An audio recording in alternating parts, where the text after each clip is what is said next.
अध्याय 83। शायद वह डॉक्टर संपादक राय अनुसूची 5 सप्ताह बुधवार रविवार चित्र। यहाँ 7वें सप्ताह के शुक्रवार के सभी व्याख्यान समाप्त हो चुके थे। शुक्रवार का दिन अकादमी की उबाऊ दिनचर्या से छुट्टी का दिन था, जिसमें कोई व्यावहारिक मूल्यांकन नहीं होता था। परिणामस्वरूप विद्यार्थी जीवंत लग रहे थे, विशेषकर लड़के जो ऊर्जा से भरपूर थे। अरे, जो कोई भी फुटबॉल खेलना चाहता है, आ जाओ। आज एशिल्ड, हमारे फुटबॉल क्लब का स्टार खिलाड़ी खेल रहा है। तुम हो। हम बेसबॉल वालों को नहीं बुला रहे हैं। हम असली मर्दों का खेल खेल रहे हैं। असली मर्दों का खेल, वो बेसबॉल है। क्या आपने कभी 9वीं पारी में 2 आउट के बाद वापसी की है? शर्त है नहीं की होगी। अगर आपने जिंदगी भर फुटबॉल खेला है तो आपको वो रोमांच नहीं पता होगा। रोमांच? कैसा रोमांच? बेसबॉल तो पिकनिक जैसा है। आपको पिकनिक से मजा आता है। आपको किसी थेरेपिस्ट से मिलना पड़ सकता है। जरा सोचिए, एक ऐसा खेल जिसमें एक बूढ़ा मोटा आदमी प्रोफेशनल बन सकता है, कितना रोमांचक होगा। छात्रों के बीच बेसबॉल और फुटबॉल सबसे पसंदीदा खेल थे। पुरुष छात्र स्नातक होने और नायक बन जाने के बाद भी इन दोनों खेलों का आनंद लेते हैं। जिस लड़के को बेसबॉल के बारे में चिढ़ाया गया था, वह गर्म हो रहा था। फुटबॉल को बहुत बड़ा चढ़ाकर बताया जाता है, बस एक गेंद की जरूरत होती है। हम भविष्य के हीरो हैं, कुछ सम्मान तो रखते हैं। क्या हम फुटबॉल से ऊपर नहीं हैं, जो उन लोगों का खेल है जो इतने गरीब हैं कि एक बल्ला और एक दस्ताना भी नहीं खरीद सकते? तुमने अब तक क्या किया? बकवास कर रहे हो। खाते खाते कभी कोई खेल खेलते हो? वो तो फुर्सत है, खेल नहीं। और तुम आम आदमी नहीं हो। आम आदमी को कब से इज्जत समझ में आने लगी? सच है, लेकिन एक बार जब मैं स्नातक हो जाऊंगा तो मैं एक अर्धकुलीन व्यक्ति बन जाऊंगा। हालांकि आप एक विस्काउंट हैं, इसलिए कुलीन गठबंधन में भी नहीं आ पाएंगे। शायद इसीलिए आप अश्लील फुटबॉल खेलने में फंस गए हैं। तुम कमीने। बहस में उलझे दोनों लड़कों ने एक दूसरे का कॉलर पकड़ लिया। किसी ने भी उन्हें अलग करने के लिए कदम नहीं उठाया। इसके बजाय ऐसा प्रतीत हुआ कि इससे भीड़ में ऊर्जा का संचार हुआ। देखो दोस्तों, वे बेसबॉल वाले फिर से यहाँ आ गए हैं, जिन्हें नाइट डिपार्टमेंट ने हरा दिया था। एशिल्ड के बिना तुम लोग शूरवीरों के विभाग में भी हार जाओगे। तुम लोग खुद को बहुत ऊंचा और शक्तिशाली दिखा रहे हो, लेकिन तुम लोग कुछ भी नहीं हो। अगर तुम राजपरिवार के होते तो हम समझ लेते, लेकिन विस्काउंट और बैरन, तुम आम लोगों से बेहतर नहीं हो। बेसबॉल और फुटबॉल प्रेमियों के बीच मैत्रीपूर्ण प्रतिद्वंद्विता के रूप में शुरू हुई ये लड़ाई जल्द ही आम लोगों और कुलीन लोगों के बीच वर्ग संघर्ष में बदल गई। अरे शांत हो जाओ। मैक्स, तुम किस टीम में हो? फुटबॉल या बेसबॉल? मुझे नहीं पता। मुझे बस मछली पकड़ना पसंद है। फुटबॉल और बेसबॉल के खिलाड़ियों के उन्माद में मैक्स के शांत शब्द अनसुने रह गए। चलो, मैक्स बेसबॉल का खिलाड़ी है, उसे देखो। उसकी बॉडी बिल्कुल स्लगर जैसी है, बस उसे थोड़ा निखारने की जरूरत है। मैक्स, अभी बेसबॉल क्लब ज्वाइन कर लो। बिल्कुल नहीं, मैक्स तो साफ तौर पर फुटबॉल का शौकीन है। उसे गोलकीपर का ईश्वर प्रदत्त वरदान मिला है। स्थिति तनावपूर्ण थी, लेकिन ये जल्दी ही ठंडा हो गया। गर्मागरम बहस में सभी छात्रों का ध्यान एक ही दिशा में चला गया। Clip Klopp, clip Klopp. यह आवाज अकादमी की आदर्श आयशा के जूतों की थी। छात्र उसकी हर गतिविधि पर नजर रख रहे थे। किशोर लड़कों के लिए, जो अभी अभी लड़कियों में रुचि दिखाना शुरू कर रहे थे, वह बहुत ज्यादा थी। इतना कि वे क्षण भर के लिए बेसबॉल और फुटबॉल के प्रति अपने प्रेम को भूल गए। जो लड़के बहस कर रहे थे, अब उनके चेहरे पर सहज मुस्कान थी और वे हे कह रहे थे। सभी लड़कों का ध्यान आकर्षित करते हुए वह कमरे के पीछे रुक गई। थियो, तुम भूले नहीं कि आज हमारे पास मछली पकड़ने का क्लब है ना? फिर उसने धीरे से थियो से बात की। जो लड़के ये दृश्य देख रहे थे, वे भौंचक के रह गए। क्या? थियो फिर से, वह बेवकूफ। वह हाल ही में सिएना के भी करीब आ गया था। वे छात्र, जो अपने पसंदीदा खेल को लेकर आपस में झगड़ने वाले थे, अब अपने विचारों में एकजुट हो गए थे। इससे पहले कि वे कुछ समझ पाते, थियो उनका साझा दुश्मन बन चुका था। उफ, मुझे बहुत जलन हो रही है।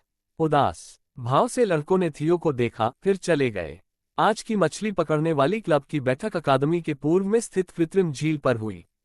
प्रसिद्ध आर्कमेज ओडियस द्वारा निर्मित ये झील किसी भी प्राकृतिक झील की तरह ही अच्छी थी तथा जीवित मछलियों से भरी हुई थी। तो मैं वहां था, अपनी मछली पकड़ने की रेखा डाल रहा था जब ओह, मुझे एक खिंचाव महसूस हुआ। मैंने अपनी बाह मोड़ी और अंदर घुस गया।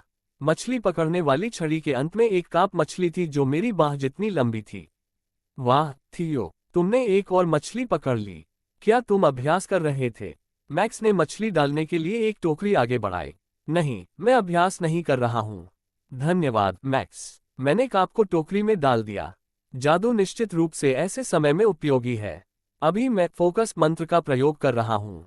यह एक सरल जादू है जो उपयोगकर्ता की एकाग्रता को थोड़ा बढ़ा देता है, लेकिन एम्पलीफिकेशन ऑर्ब की बदौलत प्रभाव 2 गुना से भी अधिक हो गया है।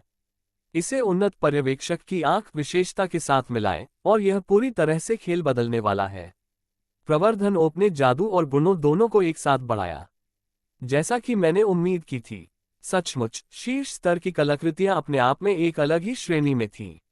मैंने मुस्कुराहट दबा ली। 3 और काप पकड़ने के बाद मैंने फोकस मंत्र को निष्क्रिय कर दिया। मुझे जितना संभव हो सके उतना मैना बचाने की जरूरत है। जादुई कारतूस एक मूल्यवान संपत्ति है जो मेरे जैसे मनरहित व्यक्ति को भी जादू चलाने में सक्षम बनाती है, लेकिन इसके लिए बाहरी स्रोत से चार्ज करने की आवश्यकता होती है। शेष मान 80% पर है। मुझे अगले हफ्ते तक इसी से काम चलाना होगा।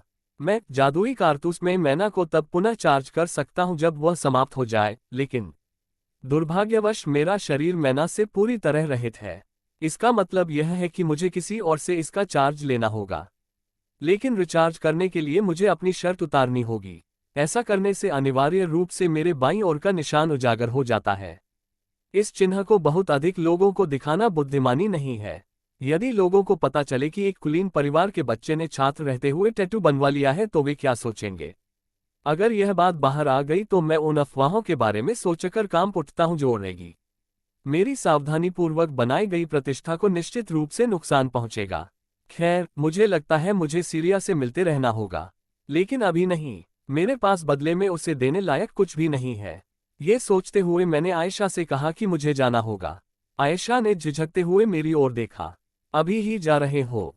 हम सब ने रात भर रुकने की योजना बनाई है। हमारे साथ रुको। अगले हफ्ते हमारा एक बड़ा मूल्यांकन है जिसमें 1 हफ्ते का समय लगेगा। क्या इस तरह का ब्रेक ठीक नहीं है? मेरे पास कल के लिए योजनाएं हैं, मैंने शांति से उत्तर दिया। कल शनिवार मैंने आइरीन के साथ रात्रि भोज का कार्यक्रम तय किया है। चूंकि मुझे पहले भी कई बार कार्यक्रम रद्द करना पड़ा था, इसलिए इस बार मेरा जाना महत्वपूर्ण है। यदि मैं पुनः रद्द कर दूं तो मैं यह अनुमान नहीं लगा सकता कि क्रोधित आइरीन क्या कर बैठेगी। आयशा ने अपना सिर झुका लिया। योजनाएं? आपका मतलब प्रशिक्षण जैसी किसी उबाऊ चीज से तो नहीं है ना? अगर ऐसा है तो मैं इसकी इजाजत नहीं दूंगा। मैं भावी क्लब अध्यक्ष के अधिकार के साथ इसे अस्वीकार कर दूंगा। खैर, मैंने अपनी मंगेतर के साथ डिनर का इंतजाम किया है। इसके अलावा मुझे अगले हफ्ते होने वाले मूल्यांकन के लिए कुछ अलग से तैयारी भी करनी है। मंगेतर? तुम्हारा मतलब असलान परिवार की युवा लड़की से है? हाँ, मैंने शांति से सिर हिलाया। ठीक है। आयशा ने मुझे अजीब सी नजर से देखा, फिर अपना मुंह बंद कर लिया। मत भूलना तुमने मुझे रविवार को तलवारबाजी सिखाने का वादा किया था। चाहे तुम कितने भी व्यस्त क्यों न हो, तुमने मुझे हर हाल में सिखाने का वादा किया था। हम ठीक है, तो फिर रविवार को मिलते हैं। ये कहकर मैंने सामान समेटना शुरू कर दिया। जब तक मैं अकादमी पहुंचूंगा तब तक लगभग रात हो जाएगी, इसलिए मुझे सोने के समय तक प्रशिक्षण लेना चाहिए। अगले दिन शनिवार, छुट्टी होने के बावजूद नाइट अकादमी का एक क्लास व्याख्यान कक्ष अनेक विद्यार्थियों से भरा हुआ था। एक क्लास की प्रतिष्ठा के अनुरूप, जिसमें शीर्ष रैंकिंग वाले छात्र शामिल थे, वे छुट्टी के दिन भी स्कूल गए। वाह, आप बहुत खूबसूरत हैं।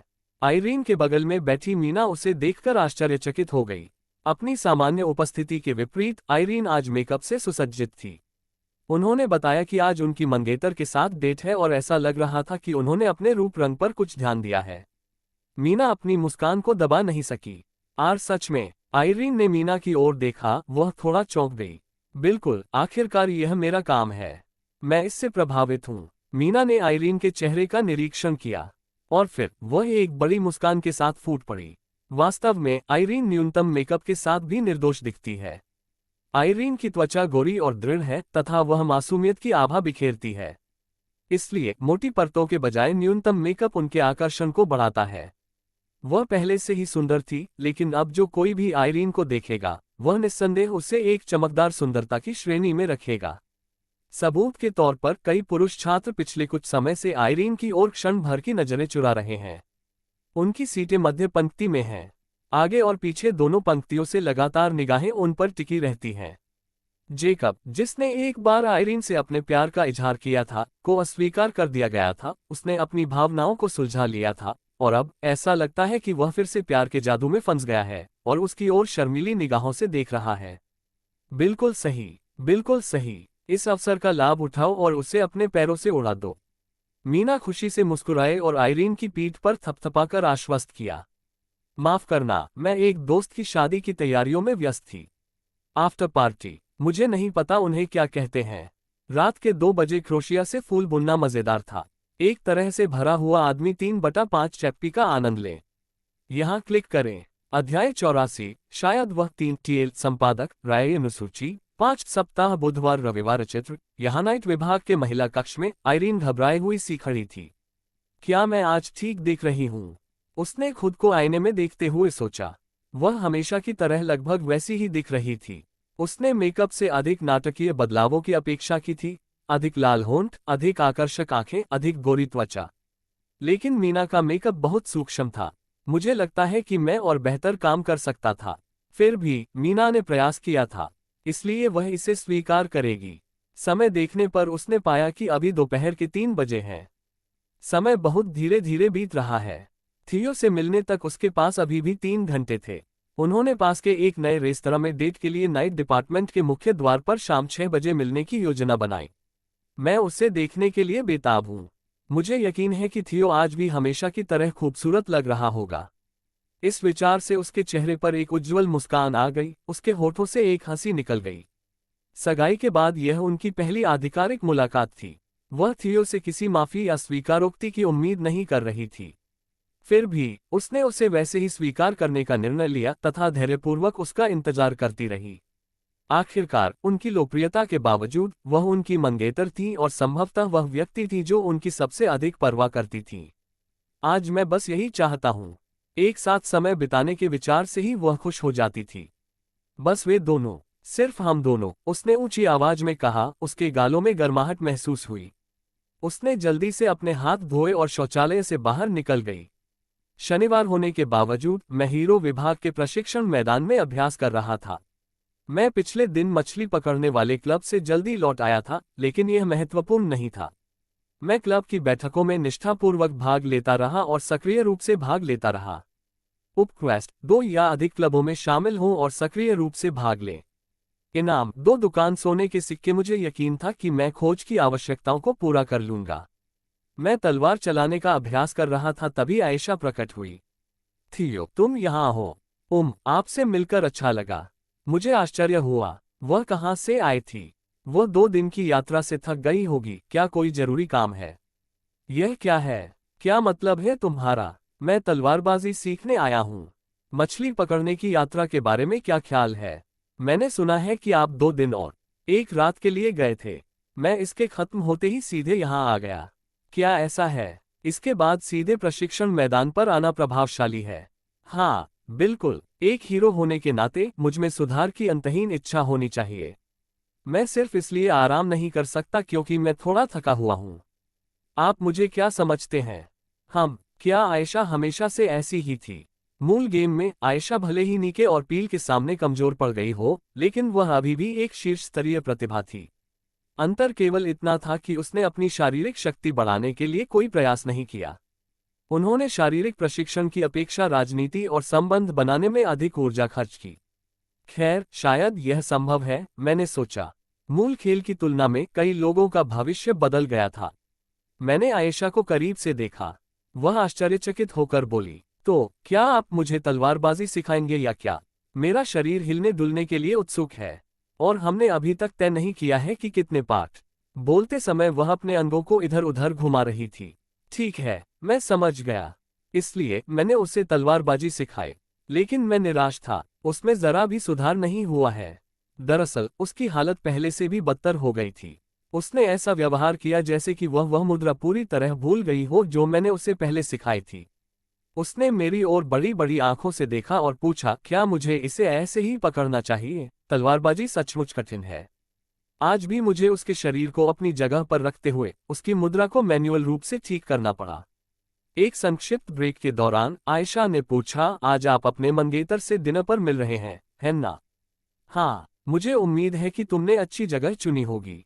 थियो, तुम इन चीजों के बारे में बिल्कुल अनजान हो सकते हो। फूडी एक्सप्लोरेशन क्लब को निराश मत करना। तुमने कहाँ बुकिंग की है? मैंने नाइट डिपार्टमेंट के पास चेओनहियांग में एक टेबल बुक कर ली है। एमी ने मुझे बताया कि यह एक नया खुला रेस्तरां है जो प्राच्य भोजन परोसता है। चेओनहियांग, आयशा ने सिर हिलाया, उसके चेहरे पर गंभीरता थी। तुम्हें वह जगह पता है? नहीं, नहीं, मेरा मतलब है, हाँ, बिल्कुल। फूडी एक्सप्लोरेशन क्लब के भावी अध्यक्ष के रूप में मैं हर रेस्तरां को जानता हूँ, नए वाले को भी। वह घबराई हुई लग रही थी। क्या इस पर इतनी अतिशयोक्तिपूर्ण प्रतिक्रिया दी जानी चाहिए? खैर, ये देखते हुए कि यह आयशा थी, शायद ये था। माफ करना, मेरा यह मतलब नहीं था। खैर, हमने काफी आराम कर लिया है, चलिए पाठ जारी रखते हैं। अरे नहीं, अचानक मुझे एक जरूरी काम याद आ गया। चलो, आज का काम यहीं खत्म करते हैं। ये कहकर आयशा जल्दी से प्रशिक्षण मैदान से बाहर चली गई। मैं थोड़ा स्तब्ध होकर उसकी पीछे हटती हुई आकृति को देखता रहा। मेरी शाम की नियुक्ति तक अभी भी काफी समय था। अब कुछ और प्रशिक्षण का समय है। जैसे ही मैंने अभ्यास तलवार फिर से उठाए और घुमाना शुरू किया, थियोटिल्डा, एक और महिला मुझे ढूंढने आई। सिएना, यह क्या है? हे, क्या मुझे किसी कारण की आवश्यकता है? मुझे बस तुम्हारी याद आ रही थी टिल्डा, ये कहते हुए सिएना मेरी ओर दौड़ी। आह, मेरी जिंदगी। बारिश रुक जाती है और फिर ओले गिरने लगते हैं। सकारात्मक सोचो, सकारात्मक सोचो। ये बुरा नहीं है। सिएना के साथ प्रशिक्षण हमेशा अकेले प्रशिक्षण की तुलना में अधिक उत्पादक रहा। इसलिए सिएना के साथ एक गहन सत्र के बाद तथा उसे अपने से दूर करने के लिए अथक प्रयास के बाद मैं नाइट डिपार्टमेंट की ओर चल पड़ा। नाइट विभाग के मुख्य द्वार पर आइरीन एक पिल्ले की तरह बेचैन होकर इधर उधर घूम रही थी, जिसे पेशाब करने की जरूरत थी। हमारी मुलाकात शाम 6 बजे के लिए निर्धारित थी, अभी भी 30 मिनट बाकी हैं। ऐसा लग रहा था जैसे समय कछुए की गति से रेंग रहा हो। उसे 1 मिनट पहले भी देखने की उसकी उत्सुकता अत्यधिक थी। प्रत्येक बीतता हुआ सेकंड अनंत काल जैसा लग रहा था। अचानक खट खट खट खट नाइट डिपार्टमेंट के सामने एक गाड़ी आकर रुकी। आइरीन जल्दी से पास की एक बेंच पर बैठ गई। मैं अभी अभी मीटिंग स्थल पर पहुंचा हूं। बिल्कुल समय पर। उसने इस तथ्य को छिपाने की बहुत कोशिश की कि वह पिछले 30 मिनट से वहां इंतजार कर रही थी। यात्री गाड़ी से उतरने लगे। 5 घंटे 59 मिनट 57 सेकंड। 5 घंटे 59 मिनट 58 सेकंड। 5:59 59.600। हमेशा की तरह समय के पाबंद थियो ने अपनी उपस्थिति दर्ज कराई। तुम्हें देखकर अच्छा लगा, आइरीन। ओह, तुम यहाँ हो। आइरीन ने घबराहट से थियो की ओर देखा। उसे अपने मेकअप के बारे में अनिश्चितता थी। हमें देर नहीं हुई है। रेस्टोरेंट में बुकिंग 6:30 बजे की है। जब आप तैयार हो हम निकल सकते हैं। हाँ, चलो चलें। हमेशा की तरह थियो आत्मविश्वास से भरा हुआ था। जब वे रेस्तरां की ओर जा रहे थे तो उन्होंने छोटी छोटी बातें की। आज क्या क्या किया? प्रशिक्षण। मैंने आयशा को तलवारबाजी का भी प्रशिक्षण दिया। आयशा, मैंने सोचा था कि वह एक तीरंदाज है। वह तलवारबाजी में हाथ आजमाना चाहती थी, इसलिए मैं उसे सिखा रही हूँ। मैंने तुमसे जो सीखा है वह काफी मददगार रहा है, आइरीन। क्या ऐसा है? आइरीन ने अपनी आंखें सिकोड़ ली और धीरे से सिर हिलाया। थियो, जैसी कि उम्मीद थी, आप बहुत लोकप्रिय हैं। जैसा कि मीना ने चेतावनी दी थी। थियो जैसा आदमी, चाहे जानबूझकर हो या अनजाने में, महिलाओं के लिए एक चुंबक था। साहसी एल्फ राजकुमारी और अब आयशा। यद्यपि थियो में काफी सुधार हुआ है, फिर भी कई लोग ऐसे थे जो तलवार चलाने में उससे बेहतर थे। आयशा ने सभी लोगों में से थियो से तलवारबाजी सीखने का चुनाव क्यों किया? आइरीन ने इस पर विचार किया। उसकी आंखें सिकुड़ गईं। आयशा भी सिएना की तरह ही खतरनाक प्रतियोगी थी। ये तथ्य कि वह उसके परिवार से थी, कोई सांत्वना नहीं थी। बड़े वाल्डेर परिवार के कई शाखा परिवार थे, जिनमें से कुछ ने मुख्य परिवार में विवाह किया था। विवाह संबंध प्रतिष्ठा में उन्नति पाने का एक स्वर्णिम अवसर था। हीरो विभाग में आयशा की प्रमुखता को देखते हुए थियो के साथ मिलना कोई बड़ी बात नहीं थी।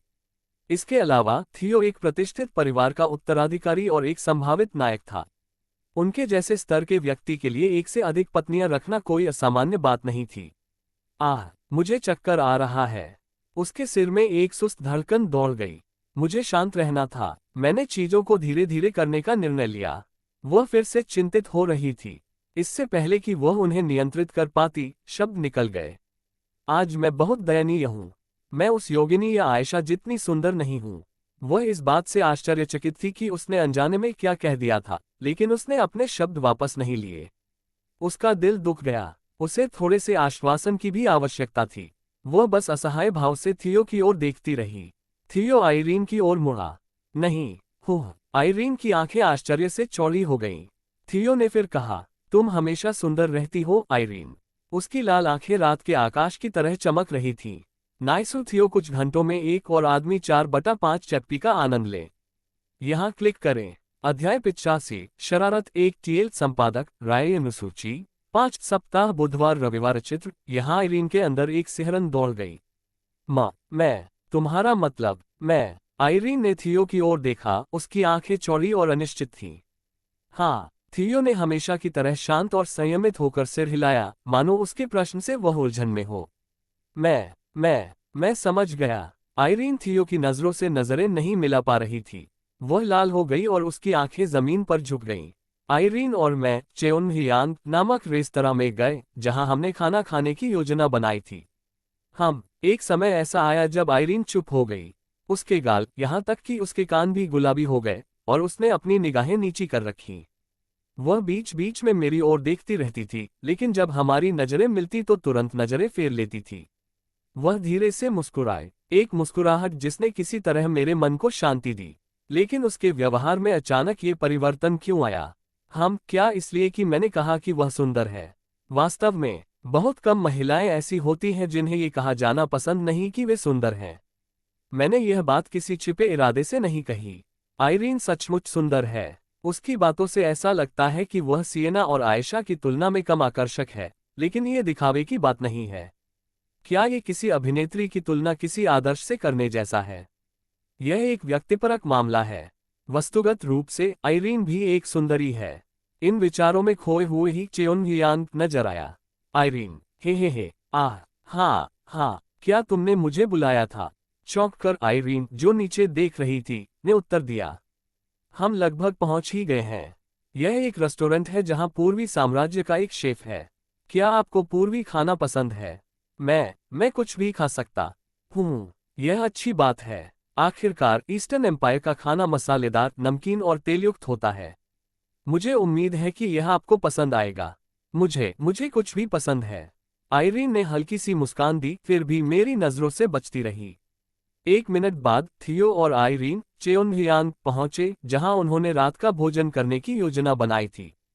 थियो ने अपनी कलाई घड़ी पर नजर डाली और घोषणा की, हम जल्दी आ गए हैं।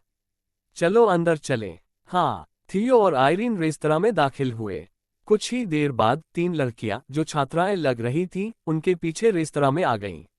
अंदर पहुंचने पर आइरीन और मुझे स्टाफ द्वारा हमारी टेबल दिखाई गई। भीड़-भाड़ वाले मुख्य क्षेत्र के विपरीत हमें एक निजी कमरे में ले जाया गया। जैसा कि एमी से उम्मीद थी, उसकी पसंद अच्छी है। वाह, ये जगह बहुत शानदार है। आइरीन के शांत उद्गार से कमरा गूंज उठा। मैंने कमरे में चारों ओर देखा। कमरे में चीनी शैली की सजावट थी, जिसमें गहरे भूरे रंग की लकड़ी पर लाल और सुनहरे रंगों का प्रभुत्व था। चेओनहियांग किया वेस्यांग, जैसा कि इसके नाम से पता चलता है, यह एक उच्च स्तरीय आधुनिक चीनी रेस्तरां की तर्ज पर बना है। जिस प्रकार नाइट्स डिपार्टमेंट के कैफेटेरिया में पोर्क कटलेट और डोनपो पोर्क जैसे भोजन परोसे जाते थे, उसी प्रकार मूल खेल काइरेन जेना क्रॉनिकल्स ने आधुनिक विषयों से काफी प्रेरणा ली थी। वे सचमुच छोटी छोटी बातों पर पसीना बहाते हैं। मूल खेल में पूर्वी साम्राज्य पूर्वी एशियाई संस्कृतियों के मिश्रण का प्रतिनिधित्व करता था, जिसमें कोरियाई, चीनी और जापानी तत्व शामिल थे। जब हम अपने आसपास के माहौल को देख रहे थे, आइरीन ने बोलना शुरू कर दिया। थियो, मुझे पता था कि तुम्हें ईस्टर्न एम्पायर का खाना पसंद है, लेकिन मुझे नहीं लगा था कि तुम उनके किसी रेस्टोरेंट को चुनोगे। कैफेटेरिया और रेस्टोरेंट के बीच बहुत बड़ा अंतर होता है ना? ये सच है। निजी तौर पर मुझे उनका खाना बहुत पसंद है। आइरीन, ये तुम्हें भी पसंद आएगा। मैं भोजन के मामले में काफी नखरेबाज हो सकता हूँ लेकिन क्या आपने पहले नहीं कहा था कि आप कुछ भी खा सकते हैं? आइरीन की आंखों में एक कंपन दौड़ गई। फिर उसने जल्दी से अपनी बात जारी रखी। अच्छा, वो तब की बात है, ये अब की बात है। अंदर का नजारा तो देखो, क्या ये आलीशान नहीं है? मेरी उम्मीदें बढ़ गई हैं। जाहिर है ये महंगा होगा और अगर ये स्वादिष्ट नहीं हुआ तो ये बेकार है। क्या ऐसा है? ईमानदारी से कहूं तो मुझे समझ नहीं आ रहा कि वह क्या कहना चाह रही है। मैं समझ गया। मैं केवल यही आशा कर सकता हूं कि यह आपकी पसंद के अनुरूप हो। मैंने शांतिपूर्वक जवाब दिया और बैठ गया। उसकी बातें थोड़ी अजीब थीं, लेकिन मैंने टिप्पणी न करने का निर्णय लिया। मैं चाहता हूं कि हमारा रात्रिभोज आइरीन पर सुखद प्रभाव छोड़े। मैं खाना शुरू करने से पहले ही मूड खराब नहीं करना चाहता। मैं आइरीन की पसंद से अच्छी तरह वाकिफ हूं। सामान्यतः वह ऐसे खाती है जैसे वह अपना पेट भर रही हो, लेकिन विशेष अवसरों पर वह उचित दावत का आनंद लेती है। चून की चेओनहियांग की शैली एक आधुनिक चीनी रेस्तरां की शैली पर आधारित है, इसलिए इसका मेनू परिचित होना चाहिए। देहांतरण से पहले महीने में 1-2 बार उच्च श्रेणी के रेस्तरां में जाना मेरे लिए एक साधारण आनंद था। ये स्थान नया है, इसलिए इसे मुझसे बेहतर कोई और नहीं जानता होगा। वास्तव में भोजन के क्षेत्र में वातावरण भी भोजन के स्वाद जितना ही महत्वपूर्ण है।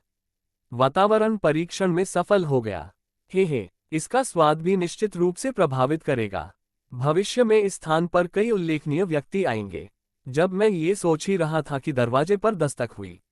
अंदर आए। इसके तुरंत बाद एक स्टाफ सदस्य अंदर आया और आइरीन और मेरे सामने खाना परोसा। यह आपका पहला कोर्स है। उत्तरी केकड़े और अंडे के स्वाद वाला सूप। अगर आपको कुछ चाहिए तो मेज पर रखी क्रिस्टल बॉल से बात कर लीजिए। समझा। जब स्टाफ चला गया तो मैंने अपना ध्यान हमारे सामने रखे भोजन की ओर लगाया। केकड़ा मांस सूप। यह एक हल्का मसालेदार व्यंजन है जो आमतौर पर मुख्य भोजन से पहले परोसा जाता है। जैसा मैंने सोचा था, भोजन में सामंजस्य वास्तव में महत्वपूर्ण है।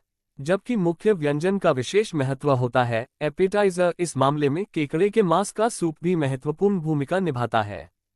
तो फिर चलो शुरू करते हैं आइरीन। हाँ, ठीक है। मैंने गहरे अवतल चम्मच से केकड़े के मांस का सूप एक चम्मच से उठाया। जैसी उम्मीद थी, ये स्थान निराश नहीं करता। यह अपने आप में स्वादिष्ट नहीं है, लेकिन एक शुद्धावर्धक को अपना कर्तव्य निभाना चाहिए। भूख को सही मात्रा में उत्तेजित करना। मैंने अपने मुंह में पिघलते केकड़े के मांस और अंडे का स्वाद लिया और मुस्कुराकर जवाब दिया। आइरीन, जिसने भी एक निवाला खाया था, उसकी आंखों में कांपती हुई सी झलक थी। वह शायद इसे बुरा नहीं मानती, लेकिन वह इसे स्वादिष्ट भी नहीं मानती। बिल्कुल, ये केकड़ा मांस सूप केवल एक शुद्धावर्धक है जिसका उद्देश्य स्वाद कलिकाओं को उत्तेजित करना है। महत्वपूर्ण हिस्सा अभी भी मुख्य पाठ्यक्रम है। हर तत्व अपनी अपनी भूमिका निभाना जरूरी है। यही नियम हीरो टीम पर भी लागू होता है। आप संतुष्ट नहीं लग रहे हैं? ओह, ऐसा नहीं है। केकड़े के मांस के सूप को एक प्रस्तावना समझो जो तुम्हारे पेट को गर्माहट देगा। सबसे जरूरी हिस्सा मुख्य व्यंजन है। यहां से तुम्हें ये और भी ज्यादा स्वादिष्ट लगेगा, आइरीन। ओह, क्या यह ऐसा है? इसके साथ ही आइरीन ने केकड़े के मांस के सूप का एक और चम्मच लिया। उसकी आंखों में संदेह का भाव था, लेकिन ये स्थिति जल्द ही बदलने वाली है। ये भुनी हुई बत्तख की डिश बाहर से कुरकुरी और अंदर से नम है। ये स्वादिष्ट है। इस डिश का नाम क्या है? थियो। इसे टोक्यो डक कहा जाता है। Tokyo duck. काश स्कूल कैफेटेरिया इसे अपने मेनू में शामिल कर लेता, तब मैं इसे अक्सर खाता। आइरीन ने अपना मुंह पोंछा और मंद मंद मुस्कुराए। एक संतुष्ट अभिव्यक्ति। मैं खुश हूँ। आखिरकार मैं अपना कीमती समय एक साथ भोजन करने में लगा रहा हूँ। मुझे उस पर अच्छा प्रभाव डालना चाहिए। टोक्यो डक के बाद अगला व्यंजन स्वीट एंड सावर पोर्क परोसा गया। आइरीन ने स्वीट एंड सावर पोर्क का अध्ययन किया। तो यह मीठा और खट्टा पोर्क है। ऐसा लगता है कि मुझे इस पर सॉस डालना होगा। जैसे ही उसने ये कहा, आइरीन ने मीठे और खट्टे पोर्क पर सॉस डालने का प्रयास किया। ऐसा मत करो। तुरंत ही मैंने गंभीर भाव से आइरीन की कलाई पकड़ ली। क्या इसे डालना नहीं चाहिए? ऐसा लग रहा था। नहीं, आप इसे डुबोए। ओह, मैं समझ गया। मुझे माफ करना, मुझे नहीं पता था। आइरीन ने निराश चेहरे के साथ सॉस से भरे करछूल को वापस उसके स्थान पर रख दिया। आइरीन थोड़ी परेशान दिख रही थी, लेकिन इसमें कुछ नहीं किया जा सकता। ये बिंदु समझौता योग्य नहीं है। यदि सॉस ऊपर से परोसा गया होता तो बात अलग होती, लेकिन अलग से परोसे गए मीठे और खट्टे पोर्क पर सॉस डालना अस्वीकार्य है। मुझे खेद है कि मैं उत्तेजित हो गया, आइरीन, लेकिन मैंने तुम्हें चेतावनी दी थी ताकि तुम कहीं और किसी भी संभावित सामाजिक चूक को रोक सको। मैं समझ गया। आपके सामने ये ठीक है।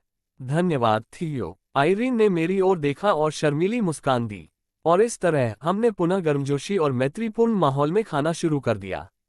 रेस्तरां चेओनगियांग के एक अन्य कमरे में एक गोल मेज के चारों ओर 3 महिलाएं बैठी थीं। कैसा है सिएना? कुछ खास नहीं हो रहा है ना? टिल्डर, मुझे नहीं लगता कि कुछ विशेष हो रहा है। जब मैंने पहले भी जांच की थी तो कुछ भी असामान्य नहीं था। इस तिकड़ी में आयशा, सिएना और जंग वू ही शामिल थे। ये तो राहत की बात है।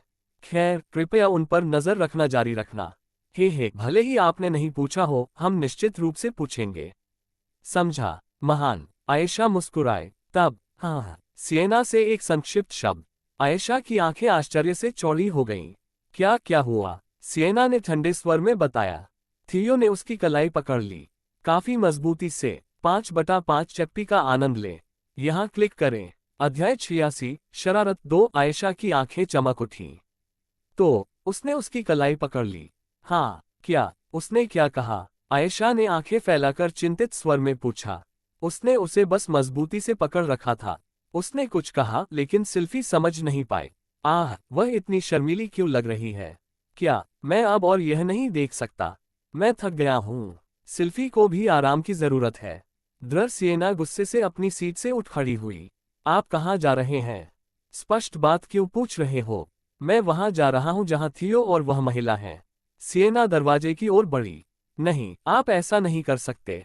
आयशा भी अपनी सीट से उठकर सिएना का रास्ता रोकने लगी। क्यों? हटो आयशा, मैं अब इसे और नहीं देख सकता। मैं बस ऐसे ही नहीं देखूंगा। नहीं, आप ऐसा नहीं कर सकते। मैं क्यों नहीं कर सकता? थियो को इस तरह की चीजों से नफरत है। आयशा ने जल्दी से कहा। सच तो यह है कि उसे यह नहीं पता था कि उसे यह पसंद है या नापसंद। उसने यह बात सिर्फ सिएना को रोकने के लिए कही थी। मुझे इसे जल्दी ठीक करना होगा, इससे पहले कि वह पागल एल्फ कुछ कर दे। थियो एक तीव्र विचारक था। यदि सिएना अब आती है तो वह निश्चित रूप से इसे उससे जोड़ देगा। वह सीधे इस कमरे में आएगा। अगर वो अकेली होती तो वो खुद को इस तरह माफ कर सकती थी। टिल्डर, मैं भी यही खाना खा रही थी। तुमसे टकराना कितना इत्तेफाक था टिल्डर, लेकिन सिएना के साथ खाना, जो उसके साथ ज्यादा दोस्ताना व्यवहार नहीं करती, अजीब है। कोई भी बिंदुओं को जोड़ सकता है। वह उसे फिर से नाराज नहीं कर सकती। अगर वह पहले की तरह ठंडा हो गया, मैं इसकी कल्पना भी नहीं कर सकता। ये सोचकर आयशा ने जल्दी से अपना दिमाग लगाया, और जल्द ही उसे एक अच्छी योजना सूझी। पहले जंग वूही को भेजते हैं। तुम खुद जाना चाहती हो ताकि खुद देख सको, है ना?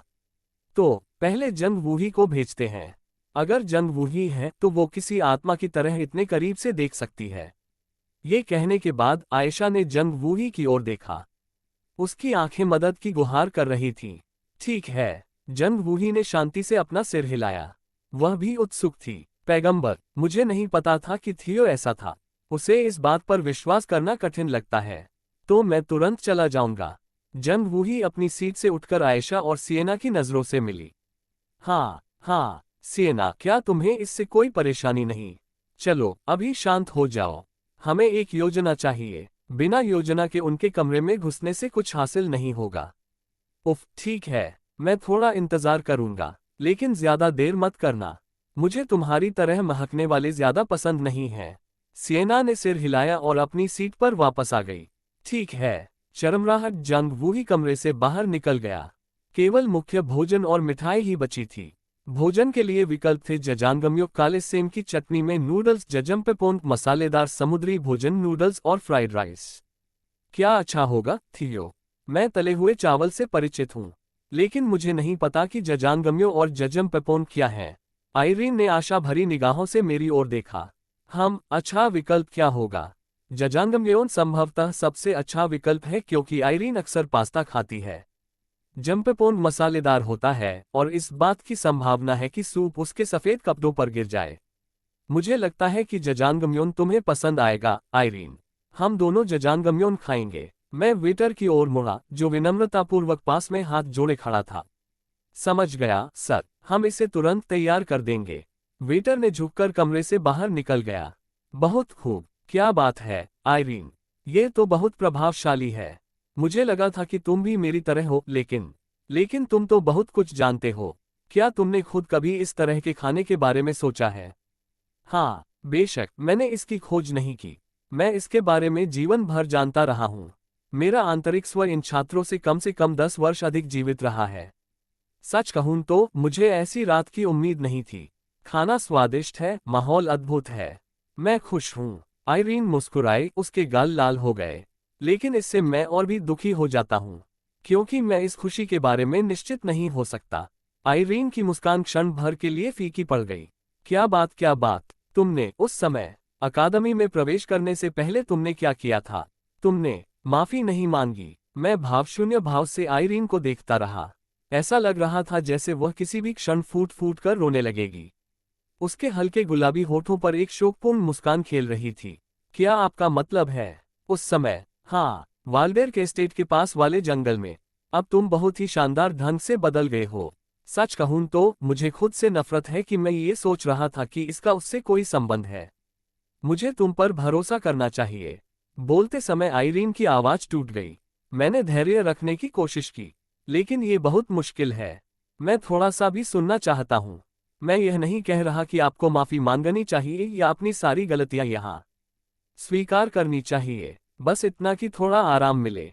अगर मुझे लग जाए कि आज की खुशी सच्ची है, तो सब ठीक हो जाएगा। ये कहकर आइरीन ने अपना सिर झुका लिया। यह मुश्किल है, बहुत ही ज्यादा। मुझे नहीं पता कि थियो और आइरीन के बीच अतीत में क्या हुआ था। आखिरकार थियो तो एक तीसरे दर्जे का खलनायक था, जिसे खेल के शुरुआती हिस्सों में ही छोड़ देना चाहिए था। यह अचानक हुआ, सचमुच अचानक। आइरीन के चरित्र को देखते हुए ये बात कुछ समय से उसके दिल पर भारी पड़ रही होगी, और उसके रवैये को देखते हुए ऐसा लगता है कि जो कुछ भी हुआ वह काफी दर्दनाक था। मैं कल्पना भी नहीं कर सकता कि यह कैसा महसूस होता होगा। वह बहुत उलझन में होगी। सांस बाहरी संयम बनाए रखने के लिए मैंने ट्विस्टेड नोबल की गरिमा को एम्प्लीफिकेशन ऑर्ब से मजबूत किया, और फिर मैंने जल्दी से सोचा, मुझे ये पता लगाना है कि अतीत में क्या हुआ था। मुझे इस शरीर में कम से कम 3 वर्ष से अधिक समय तक रहना है। मुझे नहीं पता कि वहां क्या खतरे हो सकते हैं। बेहतर होगा कि जोखिम को कम किया जाए ताकि मृत्यु की संभावना कम हो जाए। यह अतीत से आया एक खतरा है जिसके बारे में मुझे जानकारी नहीं है। इसमें कोई मदद नहीं की जा सकती, यह अनुचित है, लेकिन इसमें कोई मदद नहीं की जा सकती। मैं आइरीन से नहीं पूछ सकता। इसका पता लगाने का सबसे आसान तरीका आइरीन से सीधे पूछना है, लेकिन मैं ऐसा नहीं कर सकता। अगर मैं ऐसा करता तो वह बहुत निराश हो जाती। लेकिन अंततः मुझे एक समाधान मिल गया। अकादमी में प्रवेश करने से पहले वाल्डेर के एस्टेट के पास एक जंगल में, वाल्डेर के एस्टेट मूल खेल में, यह एक भव्य कुलीन परिवार का घर था जो कई रहस्यों से घिरा हुआ था और एक प्रसिद्ध योद्धा का वंश था। मैं वहां जाता हूँ। थियो और आइरीन के बीच क्या हुआ? वह पाप जो थियो ने अतीत में किया था, वाल्डेर के एस्टेट को उत्तर प्रदान करना चाहिए। अपने विचारों को व्यवस्थित करने के बाद जब मैं अपना मुंह खोल रहा था, मुझे ऐसा लगा जैसे कोई हमें देख रहा है, या यूं कहें कि मुझे। सिएना के आत्मा जादू या एमी के अंतर्ज्ञान के समान, चाहे यह असाधारण क्षमता हो या अंतर्निहित विशेषता, थियो की इंद्रियां काफी उत्कृष्ट हैं। ऑब्जर्वर आई और इन इंद्रियों के लिए धन्यवाद। मैं पिछली बार जंग वूही का पता लगाने में भी सक्षम था। वह कौन हो सकता है? कोई संकेत नहीं है। वे बहुत अच्छी तरह से छिपे हुए थे। मुझे केवल यह एहसास होता है कि कोई मुझे देख रहा है। यदि यह गुप्तता के इस स्तर पर है, यदि यह कोई व्यक्ति है जो अकादमी के भीतर गुप्त रूप से ये सब करने में सक्षम है, जंग वूही, यह उसे ही होना चाहिए। क्या वह मेरे पीछे पीछे यहां तक आए? मुझे समझ नहीं आता क्यों, लेकिन ये तथ्य स्पष्ट है कि वह देख रही है। मुझे इसका कारण पता करना होगा। अगर मैं अभी खिड़की से झांकूंगा तो वह बिना कोई निशान छोड़े गायब हो जाएगी। तब मुझे उसे एक निशान छोड़ने के लिए मजबूर करना चाहिए। मैं जंग वूही की कमजोरी को अच्छी तरह जानता हूं। वह जवान है, अनुभवहीन। उसके भावनात्मक उतार चढ़ाव स्पष्ट दिखाई देते हैं। मैंने आइरीन की ओर देखा। आइरीन, हाँ। मैं अपनी सीट से उठा और उसकी ओर बढ़ा। और तब, ओह, क्या? मैंने अचानक आइरीन को गले लगा लिया। अध्याय 87, शरारत 3। मेरे अचानक गले लगने पर आइरीन सिहर उठी, लेकिन वह जल्द ही शांत हो गई। ओह, यह अचानक क्यों? ऐसे ही एक क्षण के लिए स्थिर रहो। मैंने आइरीन को बीच में ही टोकते हुए उसे अपनी बाहों में कसकर पकड़ लिया। ठीक है, उसने धीरे से उत्तर दिया। आइरीन को पकड़े हुए मैंने खिड़की से बाहर देखा। एक हल्की सी आवाज मेरे कानों तक पहुंची। मैजिक कार्ट्रिज में संग्रहित फोकस का उपयोग करके इसे आसानी से पकड़ा जा सकता था। क्या तुमने वह शोर सुना? आइरीन, जो मेरी छाती में दबी हुई थी, हैरान चेहरे से मेरी ओर देख रही थी।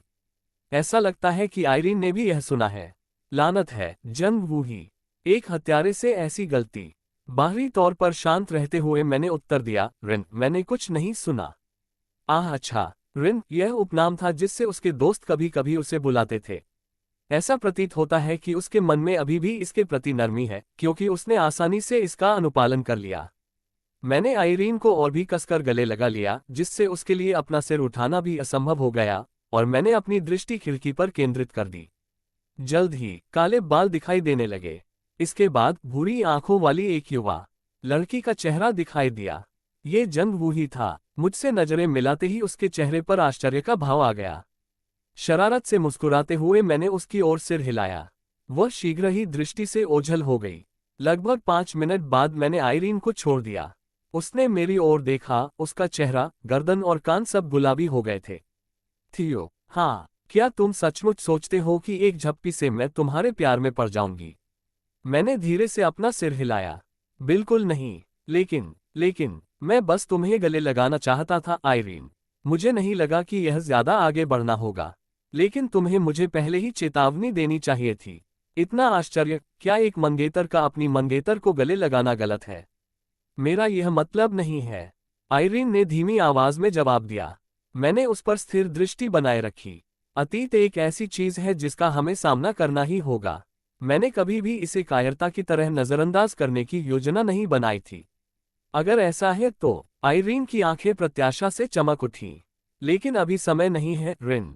मैं वादा करता हूं, जब सही समय आएगा मैं तुम्हें सब कुछ बता दूंगा। लेकिन मुझे एक समय सीमा चाहिए। यह मुश्किल है। अभी तुम्हारी बाहों में लिपटे हुए भी मुझे चिंता थी कि यह खुशी किसी मृततृष्णा की तरह गायब हो जाएगी। मुझे खुद से नफरत है कि मैंने तुम पर भरोसा नहीं किया। लेकिन जो हुआ उसे हम यूं ही नजरअंदाज नहीं कर सकते। तुम्हें ये समझना चाहिए, मैं इसका पूरी तरह सामना करना चाहती हूँ।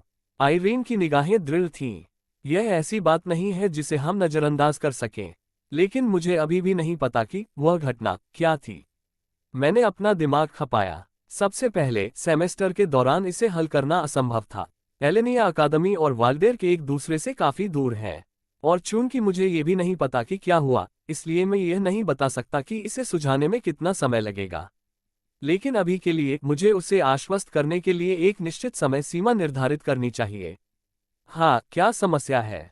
अचानक हीरो डिपार्टमेंट के प्रशिक्षण मैदान पर लगे फ्रेम से एक वाक्यांश मेरे दिमाग में आया, पर विजय पाना, पार करना। मैं सचमुच हीरो विभाग का पूर्ण छात्र बन गया हूँ। क्या यह थियो के प्रभाव के कारण है?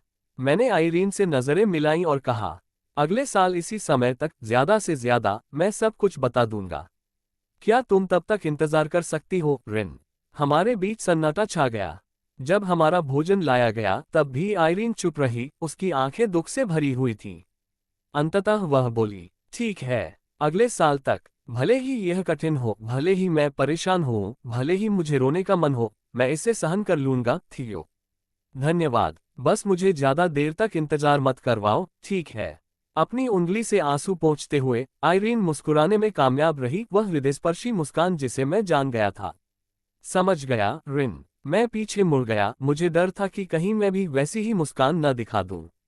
इस बीच जंग वूही उस कमरे में लौट आया जहां आयशा और सिएना थीं। चरमराहट, क्या कुछ हुआ?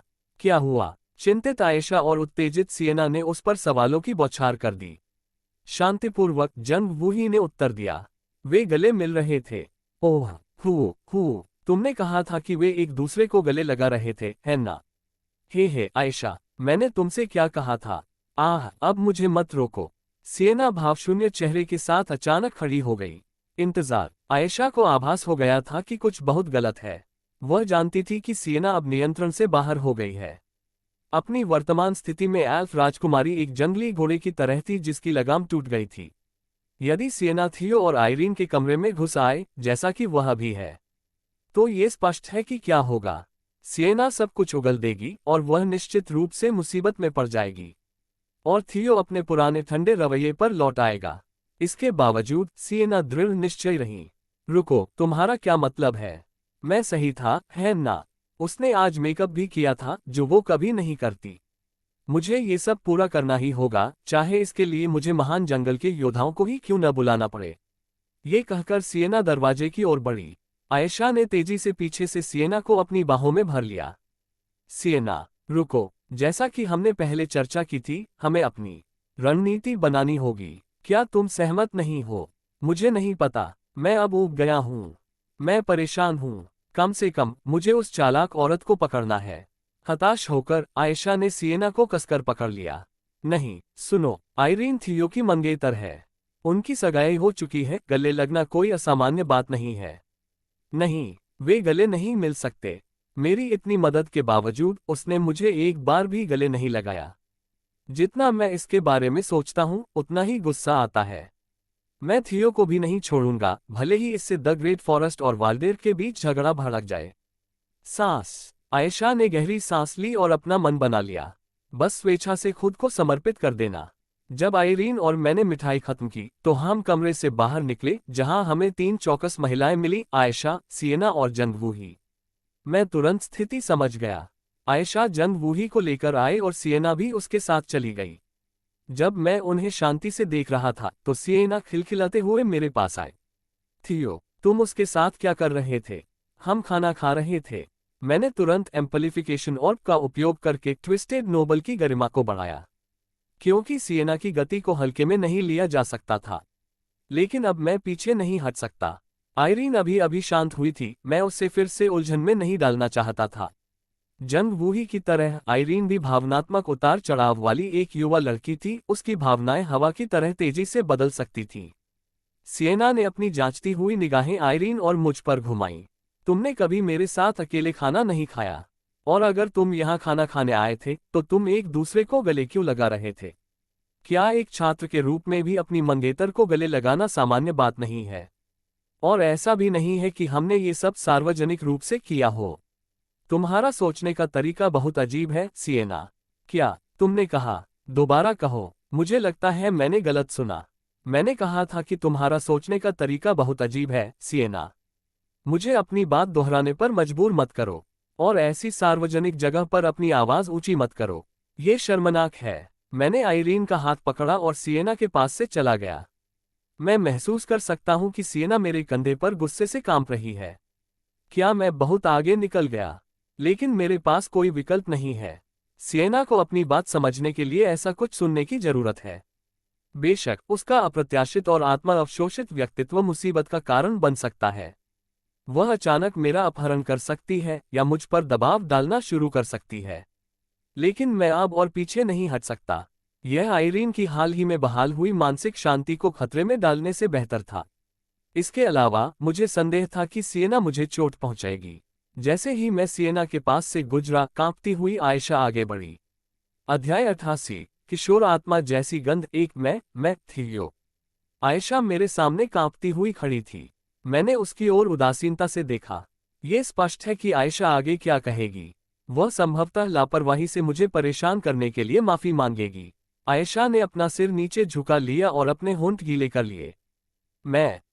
मुझे कुछ कहना है। कोई बात नहीं, कल ट्रेनिंग में मिलते हैं, आयशा। चलो, रिन। मैंने आयशा के कंधे पर थपथपाया और आइरीन का हाथ पकड़कर उसके पास से गुजरा।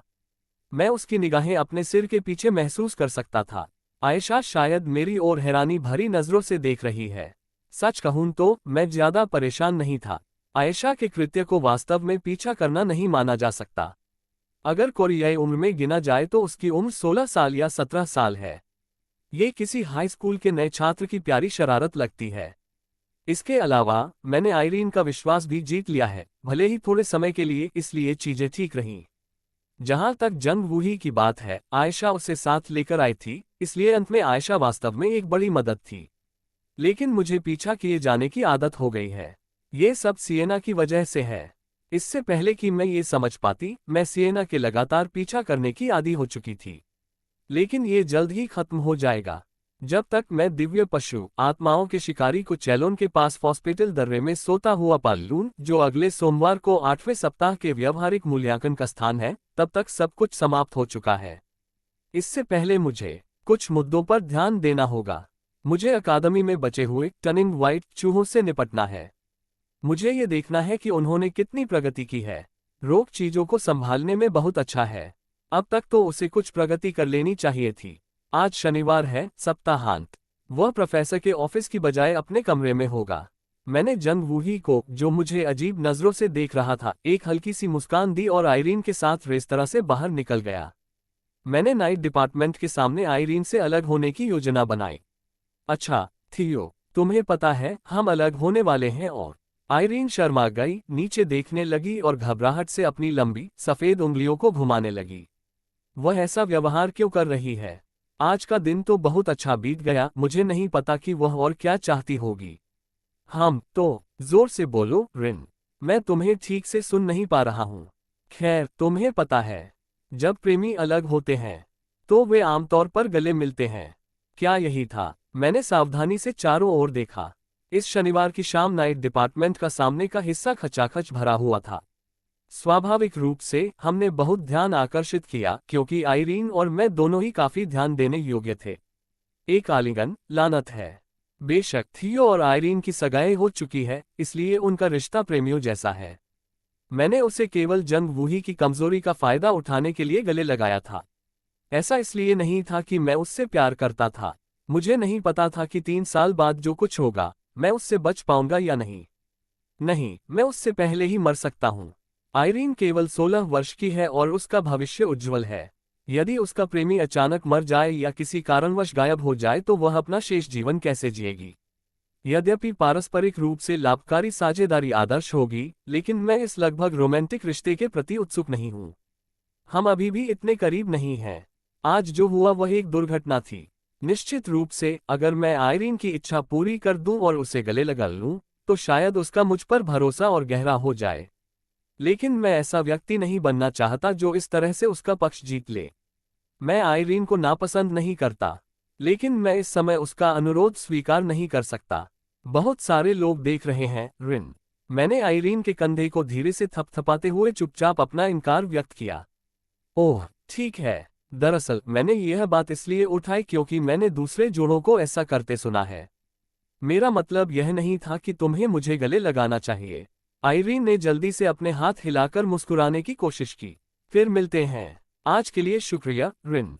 हाँ, अपना ख्याल रखना थियो। ठीक है रिन, तुम भी अपना ख्याल रखना। मैं मुड़ा और सीधा रोक के कमरे की ओर चला गया। मैं जल्दी से एक गाड़ी लेकर हीरो अकादमी पहुंचा। मैं शिक्षक के छात्रावास की ओर जा रहा था, विशेष रूप से रोक के कमरे की ओर। जब मैंने दरवाजा खटखटाया तो मैंने उसे पुकारते हुए सुना, अंदर आ जाओ। बिना समय बर्बाद किए मैंने दरवाजा खोला और अंदर कदम रखा। चीख! कमरे में रोक के अलावा एक और व्यक्ति भी था। 20 वर्ष की एक महिला जिसे मैंने पहले भी प्रोफेसर के कार्यालय में देखा था। नताशा, निश्चित रूप से एक परिचित चेहरा। मूल गेम में वह एक वीर पात्र है और एलिनिया अकादमी के हीरो विभाग में प्रशिक्षक है। वह रोक की दाहिनी हाथ की महिला के रूप में भी काम करती है। ऐसा लगता है कि अब वह उसके लिए वही भूमिका निभा रही है। रोक ने जो रिपोर्ट पढ़ रहा था उसे अपनी मेज पर छिपा दिया और मेरी ओर देखने लगा। स्वागत है थियो, मैं आपके लिए क्या कर सकता हूँ? मैं किसी विशेष कारण से नहीं आया था, मैं तो बस ये देखना चाहता था कि हमारी पिछली बातचीत के बाद से अब तक क्या हुआ है। हाँ, पहले बैठ जाओ, इसमें थोड़ा समय लग सकता है। क्या मैं तुम्हारे लिए कुछ पी सकती हूँ? उसने पास पड़े सोफे की ओर इशारा किया। मैं बैठ गया और गंभीरता से बोला, मिंट चॉकलेट लैटे के अलावा कुछ भी चलेगा। रोक ने मुंह बनाया। थियो, क्या तुम्हें लगता है कि मैं ऐसी चीजें परोसने वाला व्यक्ति हूँ? मुझे याद है कि तुम प्रोफेसर मारी के दफ्तर गए थे। वह अनुभव बहुत भयानक रहा होगा। तो फिर मैं भी सीनियर प्रोफेसर वाली ही चाय लूंगा, कृपया। समझ गया। कुछ ही देर बाद रोक, जिसने चमेली की चाय बनाई थी, मेरे सामने सोफे पर बैठ गया और बातें करने लगा। चमेली की चाय की आखिरी बूंद पीते ही हमारी बातचीत समाप्त हो गई। मैं अपनी सीट से उठ खड़ा हुआ। ठीक है, तो मैं विदा लेता हूँ वरिष्ठ प्रोफेसर। आपकी मदद के लिए धन्यवाद। अरे, मैं तो बस तुम्हारी दी हुई जानकारी की पुष्टि कर रहा हूँ। लेकिन थियो, सावधान रहना। मुझे पता है कि तुम सब संभाल सकते हो, लेकिन हम अगले सोमवार को हॉस्पिटल दर्रे पर जा रहे हैं। अच्छी तरह तैयार रहना। हमें नहीं पता कि क्या हो जाए। समझा? मैंने हल्का सा सिर हिलाया। रोक ने संतुष्ट भाव से मेरी ओर देखा और नताशा पहले से ही मुझे देख रही थी। वजह साफ है, नताशा ऐसे काम करती है मानो वह रोक के शरीर का विस्तार हो। वह रोक के कठोर और सख्त व्यक्तित्व से अच्छी तरह परिचित है। ये पहली बार होगा जब उसने उसे एक साधारण अकादमी के छात्र के प्रति इतना सौहार्दपूर्ण व्यवहार करते देखा होगा। अच्छा काम जारी रखो, नताशा, क्योंकि भविष्य में अकादमी में घटनाएं और दुर्घटनाएं होती रहेंगी। यदि हम उन्हें बढ़ने से पहले ही दबाना चाहते हैं तो आपकी भूमिका महत्वपूर्ण है। बहरहाल, जैसा कि अनुमान था, रोक ने स्थिति को बखूबी संभाला। रोक की जांच टीम ने अकादमी के भीतर टर्निंग व्हाइट चूहों की योजनाओं का पता लगा लिया है। वे इसे स्वयं संभालने के लिए पूरी तरह तैयार हैं। मुझे बस इस बात की चिंता है कि मैं छिपे हुए टुकड़ों को इकट्ठा करूं और व्यावहारिक मूल्यांकन में प्रथम स्थान प्राप्त करूं। मैं रोक के कमरे से बाहर आ गया। 2 दिन बाद सोमवार, मैं जल्दी से उठा और अपने आप को तैयार किया। शनिवार रात से लेकर कल रात तक मैं रोमियो और जूलियट के साथ अभ्यास कर रहा हूं और जादुई कारतूस में संग्रहीत जादू के व्यावहारिक उपयोगों का अध्ययन कर रहा हूं। मैं मूल गेम से बग एक्सप्लॉइट का भी उपयोग कर सकता हूं। यद्यपि ये दुनिया वास्तविक जीवन से भिन्न नहीं है, फिर भी मैं स्टेटस विंडो जैसे गेम तत्वों का उपयोग कर सकता हूं। संभवतः मूल गेम के बग शोषण यहां भी काम करेंगे। यद्यपि मैंने मूल गेम में उनका उपयोग नहीं किया था क्योंकि वे कम शक्ति वाले थे, इस स्थिति में उनका उपयोग न करना मूर्खता होगी। रोमियो और जूलियट को अपने साथ लेकर मैं एमी से एक भारी बैग लेने के लिए अपने कमरे से बाहर निकला। चूंकि मूल्यांकन लगभग 1 सप्ताह लंबा था, इसलिए मैंने एमी से विभिन्न आवश्यक वस्तुएं तैयार करने को कहा था। तो फिर अपना ध्यान रखना, युवा स्वामी। हाँ, और युवा स्वामी, क्या बात है, एमी। मैंने कल रात इस बारे में बहुत सोचा। तुम 1 हफ्ते के लिए बाहर जाओगे, बेहतर होगा कि तुम्हारे साथ कोई हो। हालांकि मैं हर समय तुम्हारे साथ नहीं रह सकता, मैं इंतजार करूंगा। पास ही पर नजरों से दूर, एमी ने मुझे शांत दृष्टि से देखते हुए कहा। वास्तव में एमी की उपस्थिति किसी आपातस्थिति में अमूल्य साबित हो सकती है। उसके सावधानीपूर्वक स्वभाव को देखते हुए दूसरों द्वारा उसे देखे जाने की संभावना बहुत कम है। ठीक है, जैसा कि मैंने पहले बताया, हमारा गंतव्य फॉस्पाटल दर्रा है। तैयार हो जाओ और मेरे पीछे आओ। मैंने हाथ में संचार क्रिस्टल बॉल लेकर एमी की ओर इशारा किया। मैं समझ गया, सर। मैं तुरंत आऊंगा। अध्याय 89, किशोर आत्मा जैसी गंध। 2 कालकोटरी अन्वेषण अक्सर नायक के काम का हिस्सा होता है। ये राक्षसों को वश में करने या कलाकृतियों की खोज करने जितना आम नहीं है, लेकिन काइरेन जेना में, एक ऐसा महाद्वीप जहां हर समय नए तहखाने दिखाई देते हैं, ये नायकों के काम का एक बड़ा हिस्सा है। कालकोटरी की खोज कठिन हो सकती है। सही जानकारी के बिना संभावित खतरों से भरे किसी अज्ञात तहखाने में प्रवेश करना आसान काम नहीं है। यही कारण है कि कई नायक कालकोटरी कार्य करने से डरते हैं। ये तब आसान हो जाता है जब उन्हें पता होता है कि वे किससे मुकाबला कर रहे हैं। उदाहरण के लिए, राक्षस वशीकरण में उन्हें ठीक ठीक पता होता है कि उन्हें किस राक्षस को मारना है। यहाँ तक कि शक्तिशाली राक्षसों के खिलाफ भी रणनीति बनाई जा सकती है, बशर्ते उन्हें पता हो कि वे किसके खिलाफ हैं। यदि उन्हें लगता है कि राक्षस बहुत कठिन है, तो वे मिशन को ठुकरा सकते हैं। यही बात कलाकृतियों की खोज पर भी लागू होती है। आमतौर पर यह बुनियादी जानकारी प्राप्त होने के बाद होता है, जैसे कि किस प्रकार के राक्षस घूम रहे हैं, कलाकृति कहाँ छिपी है, भूभाग कैसा है। इसलिए वे रणनीति बना सकते हैं, ठीक वैसे ही जैसे वे राक्षसों को वश में करने के लिए बनाते हैं। हालांकि कालकोटरी अन्वेषण अलग है। किसी तहखाने में जाने से पहले उन्हें यह नहीं पता होता कि अंदर किस तरह का राक्षस है या वहां का इलाका कैसा दिखता है। वे सबसे अच्छा यही कर सकते हैं कि कालकोटरी कैसी दिखती है, इसके आधार पर अनुमान लगाएं। लेकिन अनुमान कभी निश्चित नहीं होते। उदाहरण के लिए, क्या होगा यदि नायकों की एक टीम, जो अधिकतर शारीरिक युद्ध में कुशल है, भूत प्रकार के राक्षसों से भरी एक कालकोटरी में प्रवेश कर जाए जो शारीरिक हमलों से प्रतिरक्षित है। वे गंभीर खतरे में होंगे। एक नायक के लिए प्रतिष्ठा और सम्मान कौशल के समान ही महत्वपूर्ण है। उन्हें डर रहता है कि कहीं वे अपना मिशन छोड़ न दें या उसमें असफल न हो जाएं। यही कारण है कि कालकोटरी अन्वेषण को न केवल सक्रिय नायकों द्वारा, बल्कि हीरो अकादमी के छात्रों द्वारा भी डरावना माना जाता है। एमी से बातचीत करने के बाद मैं जल्दी से कक्षा की ओर चल पड़ा। अरे, तुम फुटबॉल के बेवकूफ हो। तुमने नाइट डिपार्टमेंट के साथ बराबरी कर ली है ना? क्या गड़बड़ है? एशिल्ड के बिना तुम्हारी टीम बस कमजोरों का झुंड है। तुम कहाँ घूर रहे हो, तुम्हारे हुए लोग? तुम कहाँ जा रहे हो? हम तो राल्फ के बिना भी जीत गए थे। हाँ हाँ, फुटबॉल टीम का नाम बदल दो बेवकूफ फुटबॉलर। एशिल एंड किड्स कैसा रहेगा? अरे बच्चों, टिल्डर धिक्कार है। हारने के बाद बस रुको बेवकूफ। कल मैजिक डिपार्टमेंट के साथ मेरी ब्लाइंड डेट थी, लेकिन सेरिया नहीं आए। हाहा, मैं सिर्फ सेरिया को देखने गया था। अरे सच में? मैंने मैजिक डिपार्टमेंट की एक छात्रा से सुना है कि वह हमेशा लैब में ही रहती है, सिवाय ब्लाइंड डेट्स के। हाल ही में वह नाइट डिपार्टमेंट में इधर उधर भटक रही है, मानो किसी ऐसे व्यक्ति को ढूंढ रही हो जिस पर उसका पैसा बकाया हो। काश वो हीरो डिपार्टमेंट में भी आती। क्या उसका उदार हृदय हमारे नीरस हीरो डिपार्टमेंट में कुछ रोशनी नहीं लाएगा? मैं इससे सहमत हूँ। वह निश्चित रूप से बहुत उदार है। अरे मैंने वो हॉट डॉग वाली जगह ट्राई की जिसकी तुमने सिफारिश की थी। बहुत बढ़िया था, खाना भी बढ़िया था। पार्ट टाइम वर्कर हमारी ही उम्र की एक खूबसूरत लड़की थी। मैं भी वहां वापस जाने की सोच रही हूँ। हाँ कमीने, मैं तुम्हें एक अच्छी बात बताऊं। नाइट डिपार्टमेंट के एक लड़के ने मुझे बताया कि वो पार्ट टाइमर भी नाइट डिपार्टमेंट से ही है। शायद उसका नाम सैली है। वो अभी फ्रेशमैन है। धन्यवाद दोस्त, मेरे पास तुम्हारे अलावा कोई नहीं है। यदि आप आभारी हैं तो मुझे कुछ पैसे उधार दें। आप कौन हैं? मुझे उम्मीद है कि आज के कालकोटरी अन्वेषण के लिए हमें एक अच्छी टीम मिलेगी। सीनियर्स ने कहा कि कालकोटरी अन्वेषण सबसे कठिन था। नहीं, ऐसा नहीं है।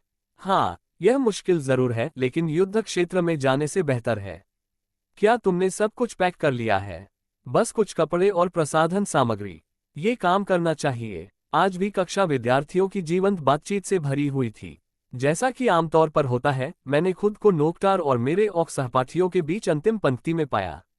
नोक्टर मेरी ओर मुड़ा। अरे थियो, तुम बहुत बेहतर दिख रहे हो। सप्ताहांत में कुछ अच्छा हुआ? नहीं, सच में नहीं। मैंने शनिवार को अपनी मंगेतर के साथ डिनर किया था और कल मैंने कुछ ट्रेनिंग भी की थी। आपकी मंगेतर टिल्डर। नोक्टार की हंसी में एक संकेतात्मकता थी। इससे ओर्क्स के बीच हंसी का एक कोरस शुरू हो गया।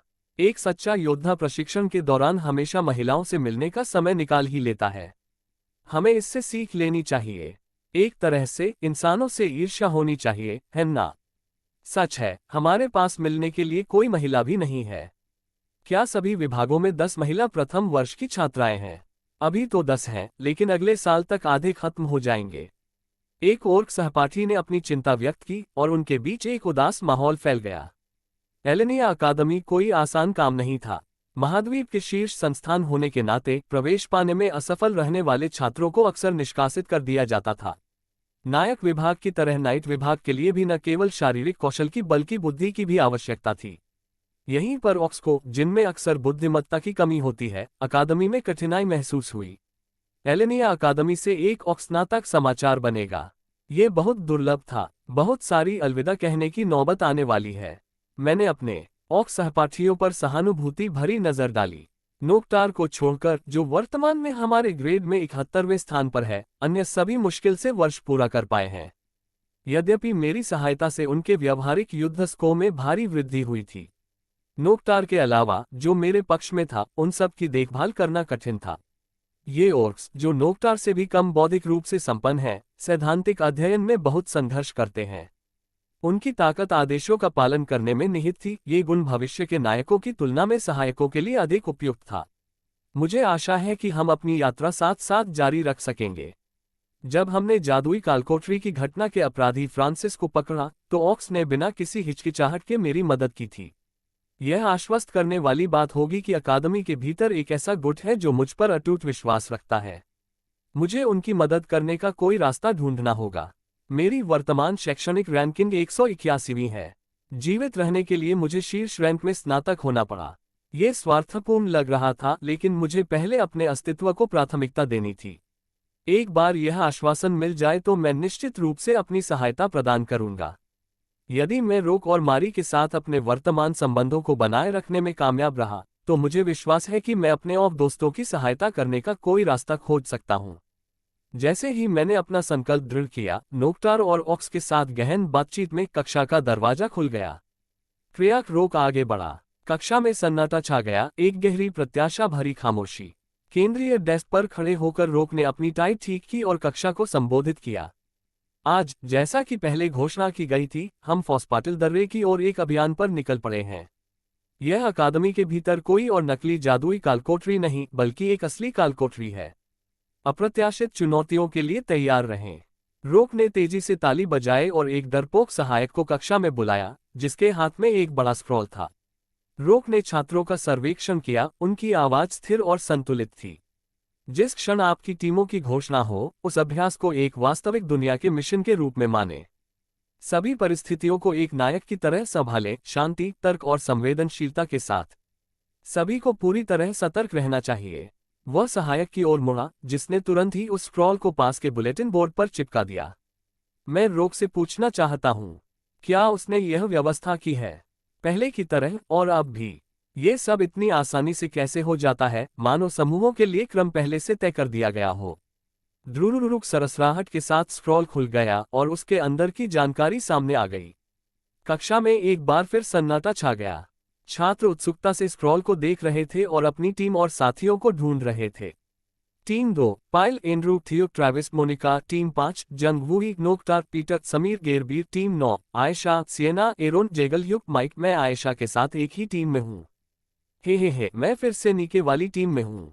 आपसे मिलकर खुशी हुई, नीके। मैं निश्चित रूप से आपको पूरा सहयोग दूंगा। कक्षा के सामने रोक की प्रभावशाली उपस्थिति के बावजूद कक्षा में बातचीत का माहौल था, क्योंकि छात्र अपने नए समूहों पर चर्चा कर रहे थे। लेकिन मुझे अपनी आंखों पर शक हुआ। मैंने स्क्रॉल की सामग्री को बार बार देखा, लेकिन शब्द अपरिवर्तित रहे। Team 2, Payal, Andrew, Theo, Travis, Monika. अरे, धिक्कार है। अध्याय 90, किशोर आत्मा जैसी गंध। 3, कुल मिलाकर मैं पेल के साथ एक ही टीम में आ गया। मेरे सिर में दर्द होता है। जल्दी से मैं प्रवर्धन ओप का उपयोग करके ट्विस्टेड नोबल की गरिमा को बढ़ाता हूँ। पील, एंड्रू, मैं, ट्रेविस, मोनिका। हमारे पास मैक्स जैसा उच्च कुशल टैंक नहीं है, लेकिन टीम लाइनअप खराब नहीं है। हम कक्षा में एकमात्र समूह हैं जिसमें 2 शीर्ष रैंक वाले छात्र हैं, पेल और एंड्रू। स्वाभाविक रूप से हीरो विभाग मूर्ख नहीं है, इसलिए उन्होंने हमें सबसे निचले स्तर के 3 छात्रों के साथ जोड़ा है। 2 शीर्ष और 3 निम्नतम रैंक वाले छात्रों से बनी एक टीम। इतना खराब भी नहीं। सही परिस्थितियां मिलने पर मैं एक औसत छात्र के स्तर पर प्रदर्शन कर सकता हूं। इसके अलावा मैंने पहले भी कई बार ट्रेविस के साथ मिलकर काम किया है, और मोनिका, जो एक योद्धा से अधिक एक निष्क्रिय सहयोगी है, को प्रबंधित करना आसान होना चाहिए। एंड्रू का अहंकार बहुत प्रबल है, लेकिन हम क्लब की बैठकों में नियमित रूप से बातचीत करते हैं और वह मेरा ऋणी है। मुझे एंड्रू को नियंत्रित करने में कोई परेशानी नहीं होगी। असली चुनौती पेल है। वह इस समय वाइल्ड कार्ड है। उसकी चाल का पूर्वानुमान लगाना लगभग असंभव है। मूल गेम में पेल नेके के प्रति हीनता की भावना रखता था, लेकिन वह एक ऐसा पात्र था जिसमें निष्पक्ष प्रतिस्पर्धा की प्रबल भावना थी। लेकिन अब मुझे कुछ पता नहीं है। इसके अलावा मैं पेल के प्रति अधिक सचेत हो गया हूँ। उसका वह सुंदर तलवार नृत्य, पेल की वह अद्भुत छवि जो मेरी उन्नत पर्यवेक्षक की आंख ने पकड़ी थी, अभी भी मेरे मन में है। मैं इसमें कुछ नहीं कर सकता। खैर, पासा पलट चुका है। जो टीम पहले ही तय हो चुकी है, उसे बदलने का कोई तरीका नहीं है। मैं बस यही लक्ष्य रख सकता हूं कि इस व्यावहारिक मूल्यांकन में भी प्रथम आऊं। रोक ने घोषणा की, हम तुरंत चलते हैं। तुरंत हीरो विभाग के मुख्य द्वार पर मिले। ये कहकर वह कक्षा से बाहर चला गया। छात्र उसके पीछे पीछे बाहर निकल आए। आशा करते हैं कि यात्रा सुगम होगी। एक गहरी सांस लेकर मैं छात्रों के साथ शामिल हो गया। फॉस्पेटल दर्रे के रास्ते में एक गाड़ी पर सवार होकर, जो हीरो विभाग के 8वें सप्ताह के व्यावहारिक मूल्यांकन डेंगोन एक्सप्लोरेशन का स्थल है। वहां पहुंचने में कितना समय लगेगा, मैं नहीं बता सकता कि हम कहां हैं, क्योंकि मुझे चारों ओर केवल पेड़ ही पेड़ दिखाई दे रहे हैं। अच्छा, अगले सप्ताह मध्यावधि परीक्षा का समय है ना? तो यह इस शुक्रवार या शनिवार को समाप्त हो जाना चाहिए। मुझे लगता है कि इसमें अधिक से अधिक एक दिन लग सकता है। छात्र अपनी अपनी टोलियों में एकत्र हुए और बातचीत करने लगे। शुरू से ही पेल, जिसने एक शब्द भी नहीं बोला था, मुझसे यथासंभव दूर बैठा रहा। मेरे बगल में बैठे ट्रेविस ने भी यही बात कही। हम भाग्यशाली हैं। सिर्फ पील ही नहीं, एंड्रू भी और थियो भी। मैं फिर से आप सब पर भरोसा कर रहा हूँ। मैं अपना सर्वश्रेष्ठ प्रदर्शन करूंगा। ट्रेविस गर्मजोशी से मुस्कुराया और हंसा। आधुनिक विश्व में बिक्री के क्षेत्र में वह उत्कृष्ट प्रदर्शन कर सकता था। मैं भी पूरी कोशिश करूंगा। मासूम सी दिखने वाली, झाइयों वाली मोनिका ने आगे कहा।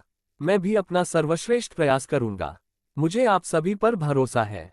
एंड्रू ने आश्चर्यजनक रूप से सौम्य स्वर में कहा। यद्यपि उसने सब कहा, परंतु उसकी निगाह मुझ पर ही टिकी रही। उसे क्या हो गया है? क्या उसने कुछ खाया? शांतिपूर्वक उसकी निगाहों का सामना करने के बाद मैंने अपना मुंह खोला। मैं भी तुम पर भरोसा कर रहा हूं। ट्रैविस और मैंने पहले भी टीम बनाई है। मुझे उम्मीद है कि इस बार भी हम प्रथम आएंगे। संभवतः ये शक्तिशाली शब्द प्रथम था जिसने प्रतिक्रिया को उकसाया। सबने मेरी ओर देखा। ट्रैविस और मोनिका मुस्कुराए और सिर हिलाया। अंततः पीएल, जो बाहर की ओर देख रहा था, ने जवाब दिया। मैं तुम पर भरोसा कर रहा हूं। वह बुदबुदाए और अपनी नजर खिड़की पर वापस कर ली। ये स्पष्ट था कि वह इससे अधिक बात नहीं करना चाहती थी। ट्रेविस ने जबरदस्ती हंसकर चुप्पी तोड़ी। हाँ हाँ हाँ हाँ, ये तो हमें कहना ही चाहिए। पीएल, आपको निके के साथ इस महाद्वीप के सबसे महान प्रतिभाशाली लोगों में से एक कहा जाता है। खैर, मैं पूरी कोशिश करूंगी कि आप पर बोझ न बनूं। ठीक है, मैं भी ऐसा ही करूंगा। मोनिका ने जल्दी से बात में शामिल हो गई। मैं भी अपना सब कुछ दे दूंगा। मैंने उन्हें देखते हुए प्रसन्नतापूर्वक सिर हिलाया। ट्रैविस, मोनिका दोनों ही शैक्षणिक और व्यावहारिक रूप से सबसे निचले पायदान पर हैं, लेकिन वे कोई परेशानी पैदा नहीं करते। वे अपनी जगह अच्छी तरह जानते हैं। वे उन लोगों को पकड़ लेते हैं जो शीर्ष स्थान प्राप्त कर सकते हैं, जबकि वे ऐसा नहीं कर सकते। इसे दूसरों के प्रयासों से लाभ उठाने के रूप में देखा जा सकता है। फिर भी मुझे ऐसी क्षमता अविश्वसनीय रूप से मूल्यवान लगती है। यह एक ऐसा कौशल है जिसकी मुझमें कमी है। नहीं, यह ऐसा व्यवहार है जिसे मैं नहीं अपना सकता। सिर्फ थियो की विशेषता ट्विस्टेड नोबल की गरिमा के कारण नहीं। थियो की जगह लेने से पहले ही मुझमें गर्व की भावना थी और मैंने हमेशा ऊंचे लक्ष्य रखे। बेशक अगर इससे कोई बड़ा लाभ मिलता है तो मैं मुफ्तखोर बन सकता हूँ, लेकिन मैं ऐसा नहीं करना चाहता। ट्रैविस जोर से हंसने लगा। हाँ, तो फिर कुछ स्नैक्स के बारे में क्या ख्याल है? मैंने नए हॉट डॉग की दुकान से कुछ खरीदा है। मुझे हमारे नंबर से मेल खाने वाले 5 मिल गए हैं। इसलिए हमने नाश्ते का आनंद लिया, छोटी छोटी बातें की और समय बिताया। इस दौरान मेरी नजरें पीएल से मिली। पहले की तरह पीएल चुप रहा। वह बस उदास नजरों से मुझे देखती रही। यह मुझे परेशान करता है। एक बार फिर थियो की भावनाएं बढ़ जाती हैं। अपनी गरिमा बनाए रखने के लिए मैंने जल्दी से अपना सिर घुमाया और खिड़की से बाहर देखने का नाटक किया। थप थप थप, मैं थियो की भारी भावनाओं को पूरी तरह से महसूस कर सकता हूँ। लानत है। वास्तव में कोई मुद्दा नहीं होना चाहिए। इससे पहले पीएल मुझे नंगा करने के लिए बहुत उत्सुक था। यदि वह वास्तविक थियो होता तो वह खुशी से चिल्ला रहा होता। लेकिन थियो द्वारा ऐसा कुछ करने की कल्पना करना कठिन है, भले ही भावना इतनी तीव्र हो। इसके अलावा मूल गेम के विपरीत अब हमें फॉस्पेटल दर्रे में एक वास्तविक कालकोठरी से गुजरना होगा, न कि किसी जादुई तरीके से बनाई गई कालकोठरी से। कालकोठरी अन्वेषण एक लंबा मूल्यांकन है, जबकि राक्षस वशीकरण या कलाकृतियों का अन्वेषण में अधिकतम आधा दिन ही लगता है। मूल गेम में निके की टीम ने कालकोठरी के अंदर 3 दिन और 2 रातें बिताईं। हम भी संभवतः ऐसी ही स्थिति में होंगे। बेशक हमें एक दूसरे के पास सोना होगा। कौन भविष्यवाणी कर सकता है कि उस दौरान क्या घटनाएं या दुर्घटनाएं घटित हो सकती हैं? इससे बचने का कोई रास्ता नहीं है।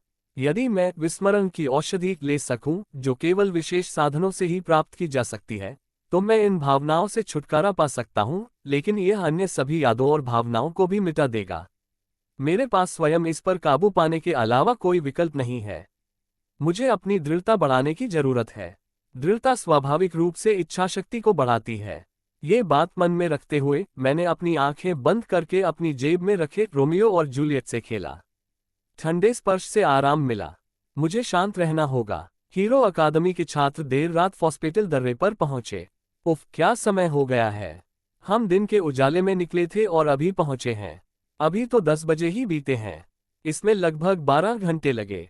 हम जितना सोचा था उससे पहले ही पहुंच गए। जब हम पहले पास में गए थे तो 2 दिन लग गए थे। ये गाड़ी बहुत तेज होगी। गाड़ी से उतरते ही छात्रों ने अपने शरीर को खींचा। इसके बाद उन्होंने अपने आसपास का सर्वेक्षण किया। घोर अंधेरा, दरारयुक्त भूमि और ऊंची चट्टानों का बंजर परिदृश्य। ये बिल्कुल वैसा ही है जैसा मैंने मूल में देखा था।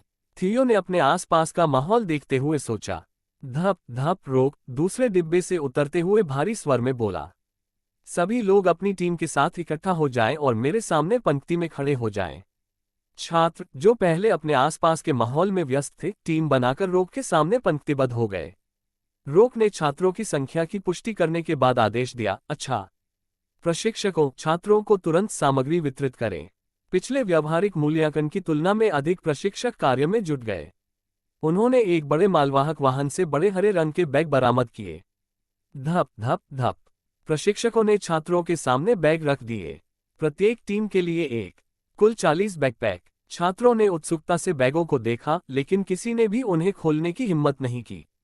वितरण पूरा होने पर रोक ने छात्रों को संबोधित किया, आपको जो बैकपैक मिला है उसमें 5 लोगों के लिए एक दिन का पर्याप्त भोजन और पानी है, और 5 स्थान ट्रैकिंग जादुई क्रिस्टल भी हैं। उनके शब्दों ने छात्रों में हलचल मचा दी। उनमें से अधिकांश ने शिकायत की कि उन्हें केवल एक दिन का ही राशन क्यों मिला। सभी लोग चुप हो जाएं।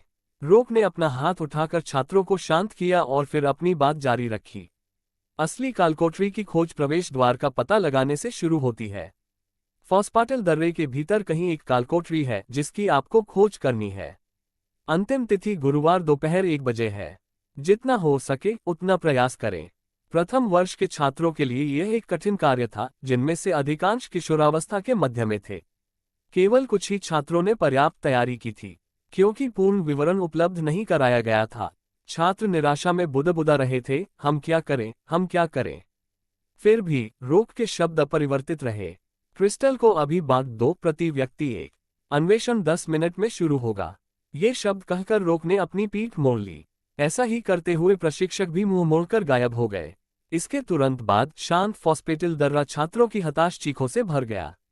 हमें क्या करना चाहिए? सचमुच यहाँ सिर्फ एक दिन का खाना है और सिर्फ 3 कंबल। हम बर्बाद हो गए। उन्हें कम से कम हमें प्रवेश द्वार का स्थान तो बताना चाहिए। हम इतनी बड़ी जगह में उसे कैसे ढूंढेंगे? हमारी टीम में तो कोई भी अच्छी नजर वाला नहीं है। आह, बहुत ठंड है। चलो पहले आग जलाते हैं। क्या कोई माचिस नहीं लाया? ऐसे छात्रों को देखकर थियो मुस्कुराया। वैसे लेखक ने ये शीर्षक निर्वाण की स्मेल्स लाइक टीन स्पिरिट से लिया है। अध्याय 91, किशोर आत्मा जैसी गंध। 4 जब छात्रों की चीखें वातावरण में गूंज रही थी, मैंने अपने आसपास के वातावरण पर नजर डाली। जो पास में है वह एक भूत प्रकार का तहखाना है। फॉस्पाटल दर्रे में कई कालकोठरियां थीं, लेकिन मुझे यकीन था कि हम जिस कालकोठरी से निपट रहे हैं वह एक भूत प्रकार की कालकोठरी है। इसके अलावा ये भी संभव नहीं है कि वे हमें कालकोठरी के प्रवेश द्वार से बहुत दूर छोड़ दें। चाहे अकादमी छात्रों के साथ कितनी भी कठोर क्यों न हो, हम फिर भी प्रथम वर्ष के ही हैं। मैंने जल्दी से तहखाने के प्रवेश स्थान और उसकी विशेषताओं को एक कागज पर लिख लिया। इस बीच ट्रैविस भी क्षेत्र की जांच कर रहा था। मुझे लगता है कि हमें पहले आग जला लेनी चाहिए। क्या किसी के पास माचिस है? मैं जलाओ लकड़ी इकट्ठा कर लूंगा। उसकी आवाज में उत्साह था, लेकिन उसमें चिंता की झलक भी थी। नहीं, हम कुछ भी नहीं लाए। चारों ओर सिर हिल रहे थे। फिर एंड्रयू ने धीमी आवाज में कहा, मैं जादू से आग जला सकता हूं। हमें बस कुछ लकड़ियां लाने की जरूरत है। अगर हम थोड़ा आगे जाएं तो शायद मिल जाएं। जब वह बोल रहा था तो उसके मुंह के कोनों पर एक हल्की सी मुस्कान आ गई। आह, कितना प्यारा है। मैंने एंड्रू की ओर देखा, प्रभावित नहीं हुआ। उसे समूह नेता की तरह कार्य करते हुए गर्व महसूस होना चाहिए। यह एक ऐसा दौर है जिससे हर किशोर गुजरता है। एंड्रू इस समय युवावस्था के उथल पुथल भरे दौर से गुजर रहा है। हम सबने सहमति में सिर हिलाया। लेकिन हम चाहे कितनी भी दूर चले जाएं, वहां कोई जलावन की लकड़ी नहीं मिलेगी। लेकिन मैंने इस पर आवाज नहीं उठाई। मैं शुरू से ही नेतृत्व नहीं करना चाहता।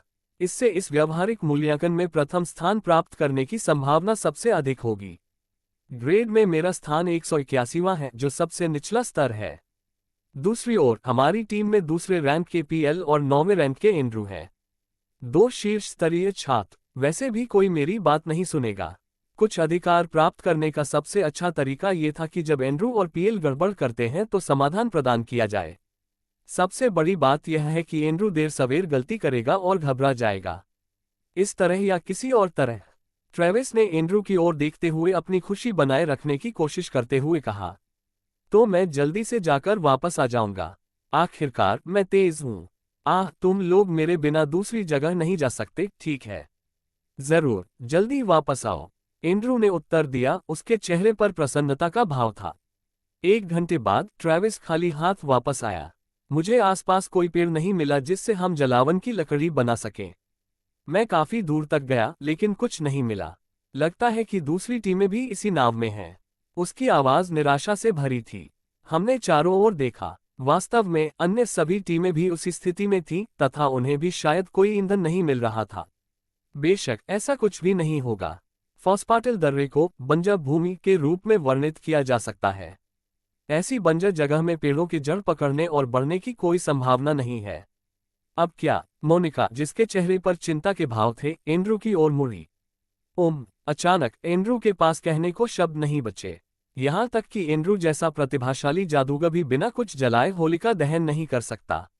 अन्य टीमों की चिंताजनक बातचीत भी हमारे कानों तक पहुंची। ओह, बहुत ठंड है, हम क्या करें? अरे, कंबल हड़पना बंद करो, यह मुश्किल से आधे शरीर को ढक पाता है। कोई राय? कोई भी टीम हमसे बेहतर प्रदर्शन नहीं कर रही थी।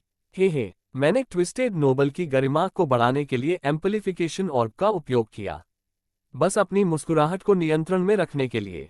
एंड्रू ने पीएल की ओर रुख किया, उसके चेहरे पर कठोरता का भाव था। पील, कोई विचार? मैं कुछ भी नहीं सोच सकता। पेल ने भी अपना सिर हिलाया। तभी उसकी नजर मुझ पर पड़ी। यद्यपि उसकी अभिव्यक्ति उदासीन थी, फिर भी उसमें उदासी की झलक थी। उत्तम, अब सही समय था। मैंने अपने भारी बैग को झटक दिया। अगर हमारे पास जलाऊ लकड़ी नहीं है तो हमें वही प्रयोग करना होगा जो मैं लाया हूं। मैंने बैग खोला और उसमें से एक काला बंडल निकाला। जैसे ही मैंने इसे खोला, सभी की निगाहें मुझ पर टिक गईं। ये कपड़े का एक गुच्छा जैसा दिखता है। यह क्या है, थियो? मुझे इसका नाम नहीं पता, लेकिन मुझे लगता है कि मैंने इसे कीमिया की दुकान पर देखा था। ट्रेविस और मोनिका मेरी ओर बड़ी बड़ी आंखें फैलाकर देख रहे थे। मैंने शांतिपूर्वक जवाब दिया, यह एक हीट पैक है। ये कहते हुए मैंने काले रंग का बंडल फैलाया और उसमें दर्जनों हीट पैक दिखाई दिए। मैंने ये सुनिश्चित कर लिया था कि मैं पर्याप्त सामान पैक कर लूं। एमी ने अकादमी की सभी कीमिया दुकानों से समान वस्तुएं खरीदी थीं। अभी के लिए एक एक ले लो। मैंने अपनी टीम को हीट पैक दिए। आधुनिक युग के डिस्पोजेबल हीट पैक के विपरीत, इस वस्तु को जादू से भरकर कई बार इस्तेमाल किया जा सकता है। यह असीमित नहीं है, लेकिन वे लगभग 2-3 दिनों तक गर्म रह सकते हैं। ये तो गर्म है। थियो, तुमने ये सब लाने का सोचा कैसे? मैंने तो सिर्फ कपड़े और प्रसाधन सामग्री पैक की है। ट्रेविस और मोनिका ने चमकती आंखों से मेरी ओर देखा। ओह, धन्यवाद थियो, मैं इसका अच्छा उपयोग करूंगा। एंड्रू और पील ने भी हीट पैक से अपने शरीर को गर्म किया। खैर, इससे हमारी तात्कालिक समस्या हल हो गई। मैं हर तरफ देखा। शायद यह मेरी टीम की प्रतिक्रिया थी, लेकिन दूसरी टीमों के छात्र मुझे हताश निगाहों से देख रहे थे। समय बिल्कुल सही है। सहायता सबसे अधिक प्रभावी तब होती है जब इसकी आवश्यकता होती है। अर्थात, यदि आप समान मात्रा में संसाधन खर्च कर रहे हैं, तो ऐसा सबसे उपयुक्त समय पर करना सबसे अच्छा है। किसी भूखे व्यक्ति को भोजन कराना किसी भरे हुए व्यक्ति को भोजन कराने से अधिक प्रभावी है। मेरे पास लगभग 25 हीट पैक बचे हैं। यहाँ कुल 200 लोग हैं। मैं कोई चैरिटी संस्था नहीं हूँ और मैं हर किसी को एक दान नहीं दे सकता। किसी को गर्म रखने के लिए एक ही हीट पैक पर्याप्त नहीं होगा। यदि वे ठंड के कारण इसमें बहुत अधिक जादू डाल दें तो हीट पैक फट सकता है और बेकार हो सकता है। प्रत्येक व्यक्ति को कम से कम 2 हीट पैक की आवश्यकता होगी। मैंने तुरंत अपने दिमाग में गणित कर लिया। मैं लगभग 10 और लोगों को समायोजित कर सकता हूँ। इसका मतलब है कि 2 टीमें होंगी। स्वाभाविक रूप से, यदि मेरे पास केवल 10 लोगों के लिए ही पर्याप्त भोजन है। टीम 5, जंग वूही नोक्टार पीटर समीर गेरबीर। टीम 9, आयशा सिएना एरोन जेगल युग माइक। मुझे उन पर ध्यान देना चाहिए जो मेरे लिए उपयोगी बने रह सकते हैं। मैं अभी वापस आऊंगा। काले बंडल को गोद में लिए मैं एक टीम की ओर बढ़ा जो मेरी ओर देख रही थी। सिएना, क्या तुम अपनी अग्नि आत्मा को नहीं बुला सकती? नहीं, मैं नहीं आ सकता। सल्लार का कहना है कि यहाँ बहुत ठंड और उदासी है। वह बाहर आने से इनकार कर रहा है। अगर मैं उसे बुला भी लूं तो भी वह 30 मिनट से ज्यादा नहीं रुक सकता। आयशा ने अपने दुखते सिर को सहलाया। उसे पता ही नहीं था कि उसने टीम के नेता की भूमिका निभा ली है। मुझे नहीं पता था कि ऐसा होगा। टीम के बाकी सदस्य बस उसे देखते रहे। उनके पास माचिस तो थी, लेकिन जलाने के लिए लकड़ी नहीं थी। उनकी आखिरी उम्मीद सिएना की आत्मा को बुलाया नहीं जा सका। टीम के सदस्य एक छोटे से कंबल के नीचे एक साथ ठिठुरते हुए बैठे थे। यह एक निराशाजनक स्थिति थी। कालकोठरी का प्रवेश द्वार खोजने की बात तो दूर, सवाल यह था कि रात में कैसे जीवित रहा जाए। सहज ही आयशा की निगाहें थियो पर पड़ी, जो कुछ दूरी पर था। हालांकि उस समय फॉस्पाटिल दर्रे में 200 लोग मौजूद थे, फिर भी उसे ढूंढना मुश्किल नहीं था। जब से वे गाड़ी से उतरे थे तब से वह उनके ठिकानों पर नजर रख रही थी। उसके पास कोई न कोई समाधान अवश्य होगा। रुको, क्या? आयशा की आंखें चौड़ी हो गईं। थियो अपनी टीम को ही पैक बांट रहा था, न केवल अपने लिए बल्कि प्रत्येक सदस्य के लिए। बहुत खूब। आयशा उसकी प्रशंसा किए बिना न रह सकी। वह जानती थी कि वह अलग है, लेकिन तैयारी का ये स्तर। सचमुच एक ऐसा व्यक्ति जो समूह का नेतृत्व करना जानता था। यहाँ तक कि उन्होंने सबसे उपयुक्त क्षण की प्रतीक्षा भी की। थियो, आप सचमुच महान वाल्डेर्क नाम के अनुरूप रहते हैं। लेकिन उसकी प्रशंसा अल्पकालिक थी। आह, ये बहुत ठंडा है। ठंड असहनीय थी। उसे पहले जीवित रहने का रास्ता खोजना था। आखिर कैसे? इस बारे में सोचते हुए आयशा ने ये देख लिया। धप धप थियो, जो अब ध्यान का केंद्र था, शालीनता से चल रहा था और वह उसकी ओर बढ़ रहा था। अंततः थियो आयशा के सामने खड़ा हो गया। ये लो आयशा। काले बंडल से थियो ने 10 हीट पैक निकाले और उन्हें आयशा को दे दिया। वह इस पर यकीन ही नहीं कर सकी।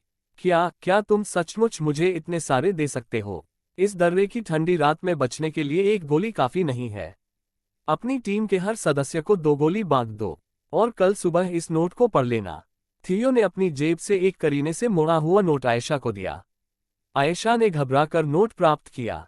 थियो ने गंभीरता से सिर हिलाया, फिर मुंह मोड़ लिया। मैं अब जाता हूँ। थियो, यह क्या है? थियो ने केवल अपना सिर थोड़ा सा घुमाया। क्यों? तुम मेरी इस तरह मदद क्यों कर रहे हो? मैं तुम्हारी टीम में नहीं हूँ। हम अभी अलग अलग टीमों में हैं। कुआं। थियो ने एक क्षण रुककर विचार किया और फिर स्थिर स्वर में उत्तर दिया। क्या मुझे सचमुच आपकी मदद करने के लिए किसी कारण की आवश्यकता है? अध्याय 92, किशोर आत्मा जैसी गंध 5। अच्छा ऐसा है। कृतज्ञता से भरी आयशा की आवाज ने सन्नाटा तोड़ा। उसके गाल गहरे लाल थे, संभवतः कड़कती ठंड के कारण। मैंने इसे सही समय पर वितरित किया था। हे, मन ही मन मुस्कुराते हुए मैंने एक स्थिर भाव बनाए रखा।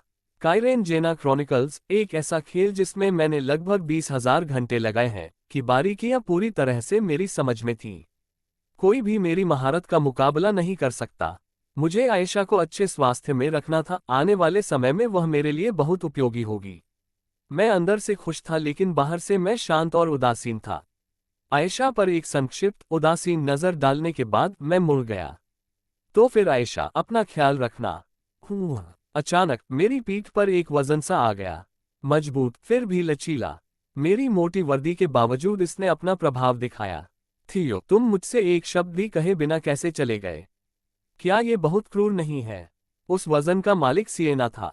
आह, लानत है। मुझे पता था कि क्या आ रहा था। प्रथम वर्ष के सभी छात्र इस स्थिति में घूर रहे थे। अब मैं सटीक भविष्यवाणी कर सकता हूं कि दर्द कब आएगा। ओह, ठीक समय पर मेरे पूरे शरीर में दर्द फैल गया। पीड़ा का ऐसा स्तर जो मैंने पहले कभी महसूस नहीं किया था। यह असहनीय था, लेकिन मैं चिल्ला नहीं सका। बढ़ी हुई ट्विस्टेड नोबल की गरिमा ने मुझे दर्द को मौन गरिमा के साथ सहन करने के लिए प्रेरित किया। बड़ी मुश्किल से अपने चेहरे का भाव दबाते हुए मैंने टूटे हुए खिलौने की तरह अपने शब्द निकाले। बहुत देर हो चुकी है, मैं बस एक छोटा सा संदेश देना चाहता था। अभी तो मैं समझ गया, लेकिन थियो, मेरा एक सवाल है। फिर भी सिएना ने अपना चेहरा मेरी पीठ से सटा दिया। रेस्तरां में मुझे जो अपराध बोध हुआ वह एक पल में गायब हो गया। सिएना भी वैसी ही लापरवाह आत्मा थी, जैसा कि मैंने उम्मीद की थी। मुझे जल्द ही छिपे हुए टुकड़े को ढूंढना था। मैंने अपने कांपते हुए होंठ चाटे। कम से कम थोड़ा दूर तो रहो। तुम मुझे शर्मिंदा कर रही हो सिएना। हे, मैं नहीं चाहती। वीकेंड पर मैंने तुम्हें कितना मिस किया। तुमने कहा था कि रात हो गई है ना? तो मुझे अभी इसका पूरा फायदा उठाना चाहिए। हो सकता है हम कई दिनों तक एक दूसरे से न मिल पाए टिल्डा, और इसलिए सिएना कुछ देर तक मेरी पीठ से चिपकी रही और अपना चेहरा उसमें छिपाए रही। मैं मूर्ति की तरह स्थिर खड़ा रहा, दर्द के कारण हिलने में असमर्थ। अंततः सिएना ने खुद को अलग किया और मेरे सामने खड़ी हो गई। हे, हमेशा की तरह आज आप अच्छे थे। मैंने मन ही मन 8 गुना तेज गति से राष्ट्रगान गुनगुनाकर दर्द से मुकाबला किया। खैर, मेरे पास एक सवाल है थियो। यह क्या है? तुमने हीट पैक आयशा को क्यों दिए, मुझे नहीं? क्या इसलिए कि वह लीडर है, या फिर तुम आयशा को मुझसे ज्यादा पसंद करते हो? बोलते समय सिएना ने अपने हाथ मेरे गालों पर रख दिए। मुझमें जवाब देने की भी ताकत नहीं है। जवाब देने के बजाय मैंने बस अपना सिर नीचे हिला दिया। संतुष्ट होकर सिएना मुस्कुराए। अच्छा, यही सही रवैया है। वह घिनौनी बैंगनी लोमड़ी तुम्हारी मंगेतर है, इसलिए मैं अभी अनिच्छा से इसे स्वीकार कर सकती हूँ। सिएना ने मेरे गालों पर रखे अपने हाथों से थोड़ा दबाव डाला। लेकिन अन्य लड़कियां नहीं, ठीक है, मुझे जवाब दें। मैंने फिर अपना सिर नीचे हिलाया।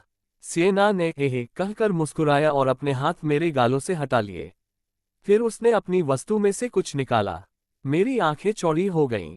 वह है, ये वह सहनशक्ति पुनर्प्राप्ति का अमृत था जो उसने मुझे पहले दिया था। एक दुर्लभ हीरो ग्रेड आइटम। यह अमृत अतिभार के दंड का प्रतिकार कर सकता था। यह मेरे लिए एक खजाना था। मैंने सुना है कि पिछली वाली मददगार थी, इसलिए मैं आपके लिए दूसरी ले आया हूं। लीजिए। उसने मेरा हाथ पकड़ लिया और उसे धीरे से ऊपर उठाया। उसने अमृत मेरी हथेली पर रख दिया।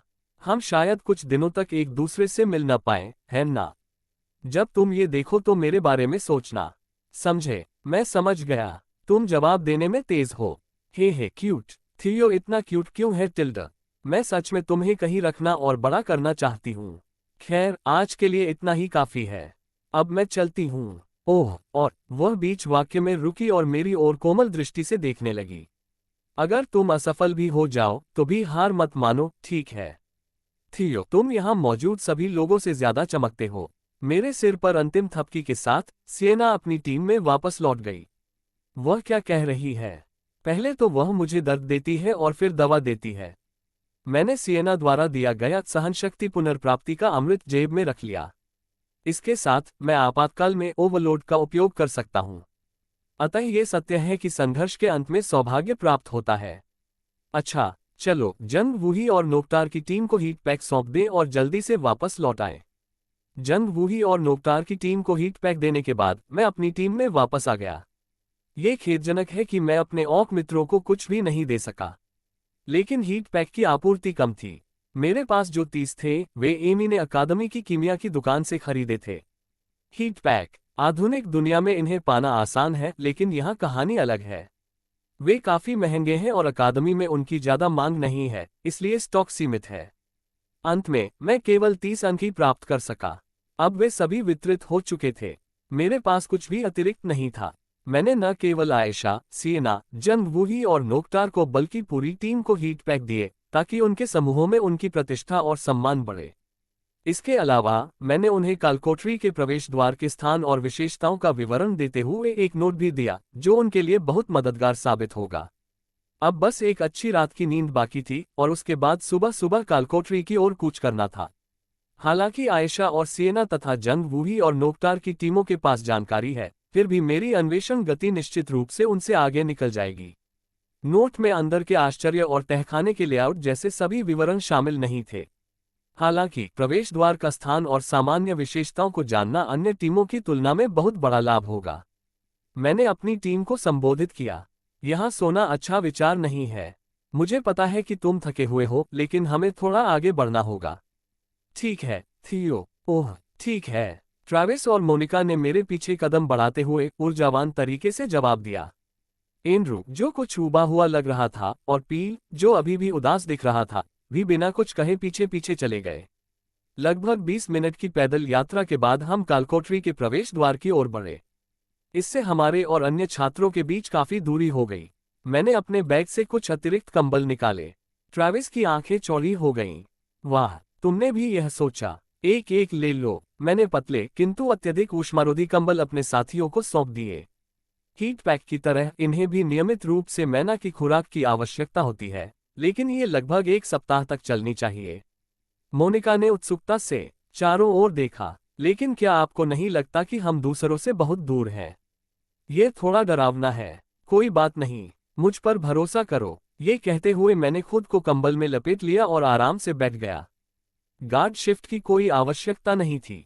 फॉस्पाटेल दर्रा राक्षसों से रहित था। हालांकि ऐसा लग रहा था कि रोक और प्रशिक्षक गायब हो गए हैं, लेकिन यह महज एक छलावा था। वे हमें टनिंग व्हाइट चूहों से बचाएंगे जो छात्रों को निशाना बना रहे थे।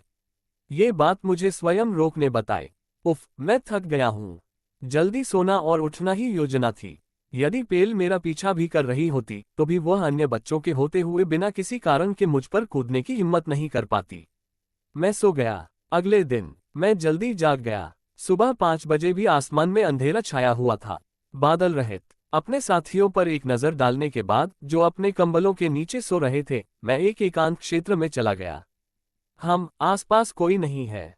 मैंने आसपास का क्षेत्र देखा। इसका कारण सरल था, धोने के लिए जादू का उपयोग करना। मुझे दूसरों को ये बताने की कोई आवश्यकता नहीं है कि मैं जादू का प्रयोग कर सकता हूँ। वे संभवतः यहाँ बर्बाद हो रहे पानी को लेकर परेशान होंगे, जहाँ पीने का पानी भी दुर्लभ है। लेकिन ट्विस्टेड नोबल की गरिमा गंदगी को सहन नहीं कर सकती। मैं सारा दिन कष्ट नहीं सहना चाहता। जल्दी से कपड़े उतारकर मैंने स्वच्छ मंत्र का जाप किया। मेरे बाईं ओर उत्कीर्ण जादुई कारतूस से मन बह निकला और मंत्र तुरंत ही असर कर गया। आह, ताज़ा! मैंने जल्दी से जादू से अपने शरीर की नमी सुखा ली और फिर से कपड़े पहन लिए।